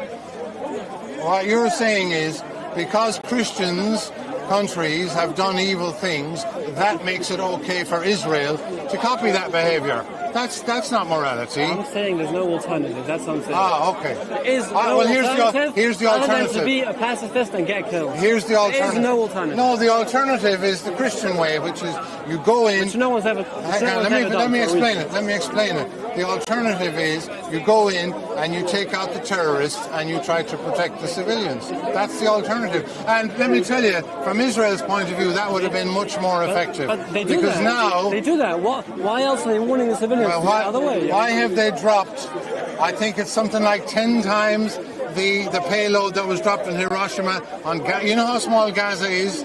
It's basically Greater London. And they've dropped 10 times the ordnance that went on Hiroshima. I mean, the place is completely flattened. Israel didn't start the war. That's not the point. And the war will finish when a mass surrender. It's that simple. It's that simple. Well, anyway, listen, then what's the man's blame's on name? Listen, thank you. I think that was a fruitful conversation because I think we've revealed the two competing. But this lady was asking. Sorry. Two competing views. I want to know which country has ever fought a more just war than Israel. Which country? Find it. Well, let me put it the other way. I don't think there's ever been a country that has fought a more. I don't even call it a war. It's a genocide, brother. So which country has fought a more just war? Find the country. Well, just about everybody. Find the country. You tell me one that's worse than what Israel has done. Every single. I mean. Every single war, the war in Iraq, the war in Afghanistan, the war in Libya, the Second World War, the First World War, not the First World War, the Second World War has a much higher you're making my point. You're making my point. So and again, you are demonstrating classic Jewish morality, which is to say, really evil things happened in other parts of the world, so we can be really evil. That's not how it goes. Two wrongs don't make a right. I'm saying there's no alternative. That's what I'm saying. There's a war going on in the Ukraine now. There's a war going on in the Ukraine now, and what's happening in that war is that the military on the Russian side are not targeting the civilians. Right? They're taking out the military. It can be done. Are Ukraine hiding behind civilians? Can I ask? Are Ukraine soldiers hiding behind civilians? No. That's the distinction. But a lot of Russians are refusing to move out of these Russian cities or Russian towns and villages. But the point is, they had electronically guided bombs. Fab 500s, 1500, and they go within a square meter, right? And they are hitting the target where they need to. Can I just ask about another? Sorry. Right? Let me just say something else. The collective responsibility. Ukrainians are not hiding behind civilians. I mean, there has been Russian missiles that hit hospitals. There have been Russian missiles that hit hospitals. No, it's a good conversation. The reason much less is because and I admire him for being here. What's really going on in Gaza? We don't finish here.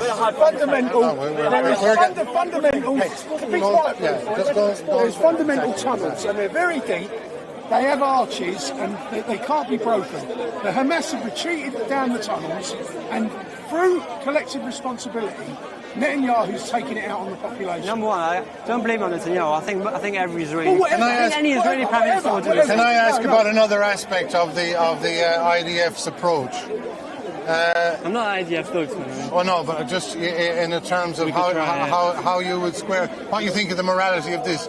It was a Jewish doctor, fair play to him. He's an American, and he said he'd been to war zones and earthquake zones around the world, and he said he'd never seen anything like Gaza. He said, let me finish. He said there are countless children that were shot, not just once. In the head. Can I finish? Can I finish, please? I don't need any help. I'm just saying, in a minute. But can I finish a sentence without? And he said they were shot in the heart. He said he couldn't have put the stethoscope more precisely. Same child in the head by IDF snipers. What do you think of that? So I don't know what you're talking about.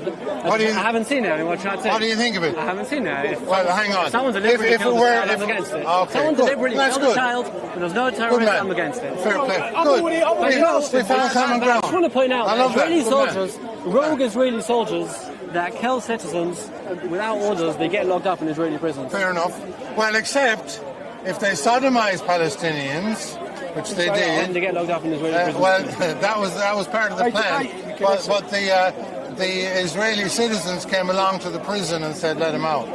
And basically, there's a very interesting piece of footage from the Knesset where there's a Palestinian member of parliament and a Jewish member of parliament, and the Jew says, sorry, yeah, and he says, well, is it wrong, sorry, ladies, is it wrong to insert a broom handle in the rectum and the anus of a Palestinian in prison, because this happened.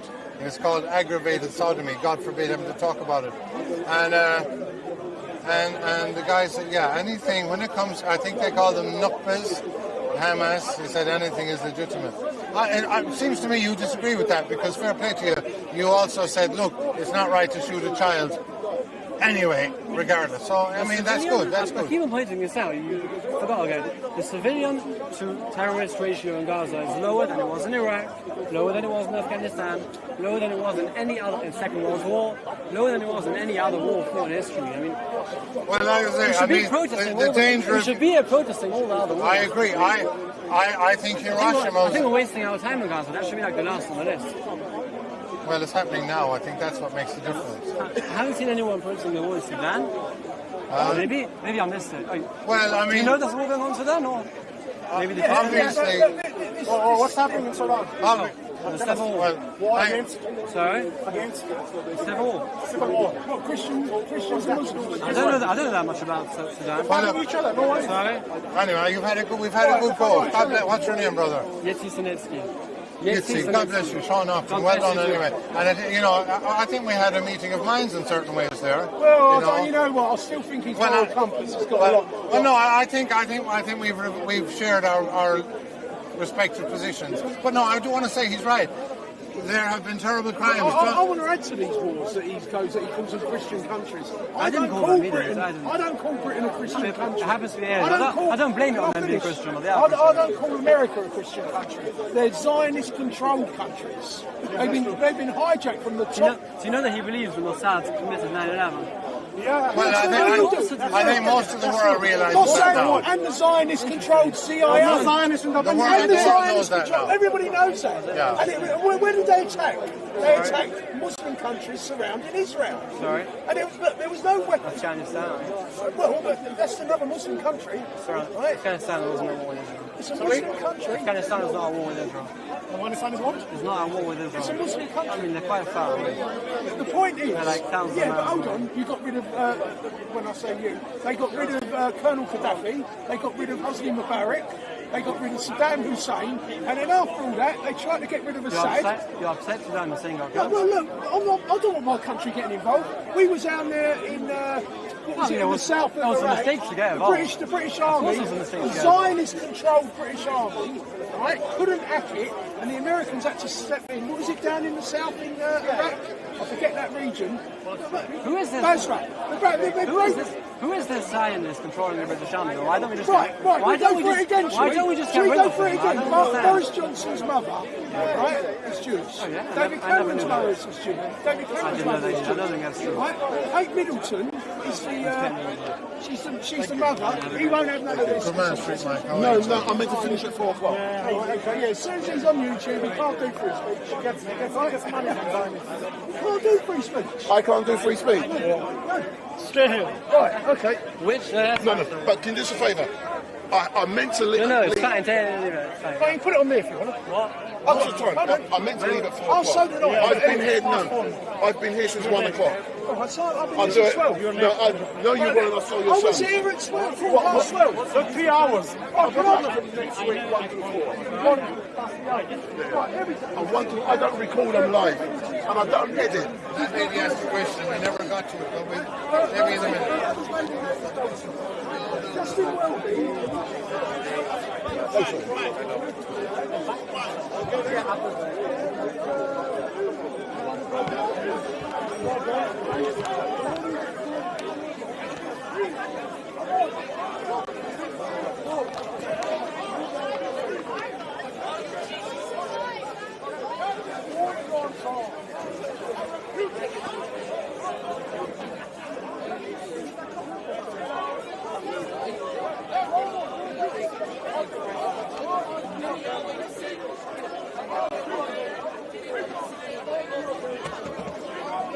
So, big up. And I will be shutting down in a few moments, because if you look at the community tab, I said I will be here from 1 to 4 p.m. and it's nearly 4:30, but I've got to go. I have a big job tomorrow, can't tell you where, but it's a private job, bigger than that stuff I did yesterday. And it's a private job, so I've got to go and drop off some equipment. So it has been an amazing week. Yesterday for me at Uniting the Kingdom 3 was brilliant. Just to let you know, a lot of things that happened yesterday were brilliant. The team will be coming together to look at how we can do things better for the next time. For example, the documentary that was shown is far too long. And because it's so long, people were leaving. That has to be changed.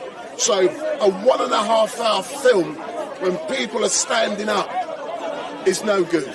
But also there were sound issues for the people who are down by Westminster, specifically Churchill statue. The big speaker kept cutting off. Therefore, people were not able to hear sound. That is a problem. That has to be addressed. But one thing I really did like, what I decided not to live stream Uniting the Kingdom 3 yesterday because everyone was live streaming. I wanted to do something different. Hence the reason I said I would have been the photographer, and I've got some amazing images and they will all be uploaded by Urban Scoop, which is Tommy Robinson's media group. But the important bit is we are learning. Next time, there's too many live streamers doing exactly the same thing in a pen. That is no good. You need, along the routes, different cameras patched into a system that you can actually, like the broadcasters, you can actually follow what's going on, but with cameras in different places. That is something that's going to be discussed. I already have the technology to do that kind of stuff, but I do not do that kind of stuff for road events. But potentially, in the future, we've got to do things better. One of the issues is that there must be a camera on the stage, just like I was, looking out. So you're not looking to see people on the stage. You want to see 100,000 people with flags singing.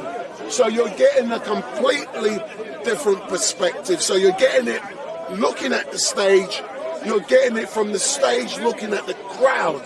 You're getting cameras down by Victoria Street, all of that route, and they're all broadcasting in a similar way. So that is some of the stuff that is being discussed, that will be discussed, will be agreed, but we're learning and it is getting better. And Urban Scoop is going places.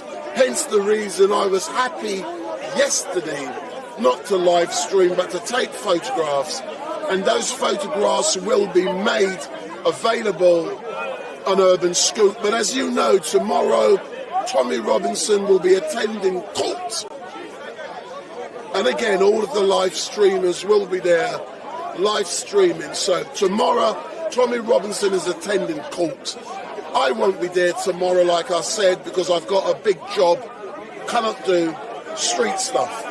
I will be there on Tuesday. So on Tuesday, I will be there, but I won't be there tomorrow.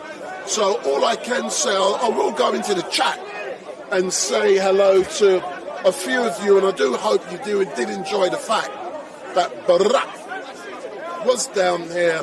I invited him to come down to Speaker's Corner because he and his partner were at Uniting the Kingdom yesterday, and I said to him, stay in London, come down here. So this was the first time he's seen Speaker's Corner. So let's say hello to all of you. So the first person, Bob Life, all the best. StreetMic, have a good evening. John Gaskell, Andreas, Dibble, Slim, Sean, Bamboo for you, 1. And Bamboo has said, documentary should be 45 minutes. I say 20 minutes. Then you can watch it at your own leisure on the various platforms. James, Palestine, White Lightning, Sage K, everyone live streaming, but you wanted to be original. No, unique. Just imagine everyone's getting the same footage. How many were getting photographs that are unique? None. Big up.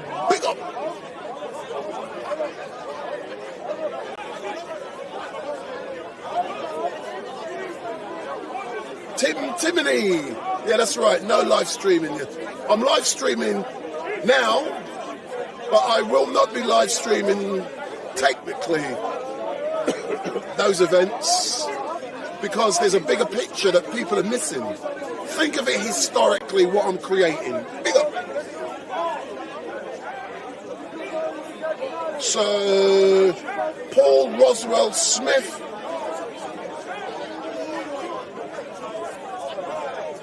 Slim wants to see their dinner plate. Bry Edwards, Andreas, Yvonne Owens, The Equalizer, Daily Washer, Palestine, Israel, Expose, Avenue, big up, brother. That's all I can say. My name is Wendell Daniel from StreetMic.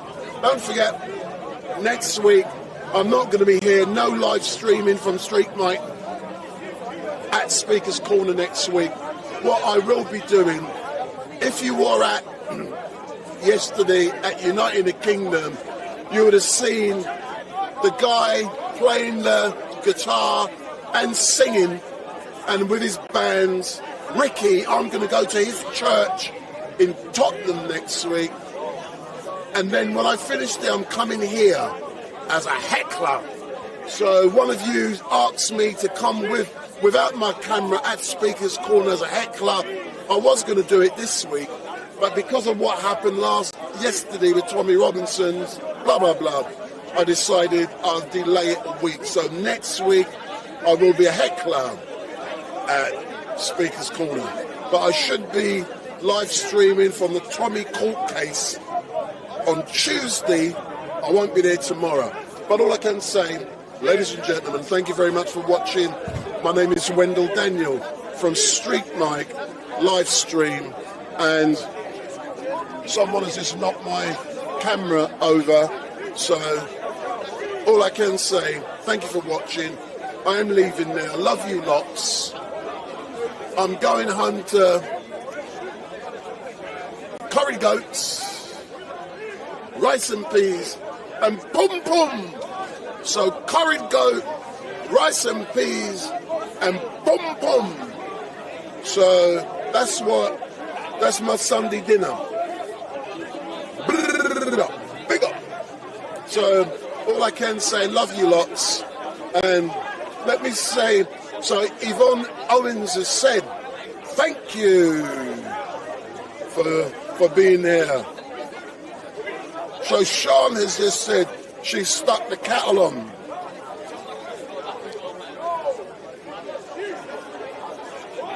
James, Pastor Ricky, no, but I'm not live streaming from Pastor Ricky. I'm just going to his church, and he's invited me to go to his church. So, Sean, Sunday, boom, boom, aye, big up.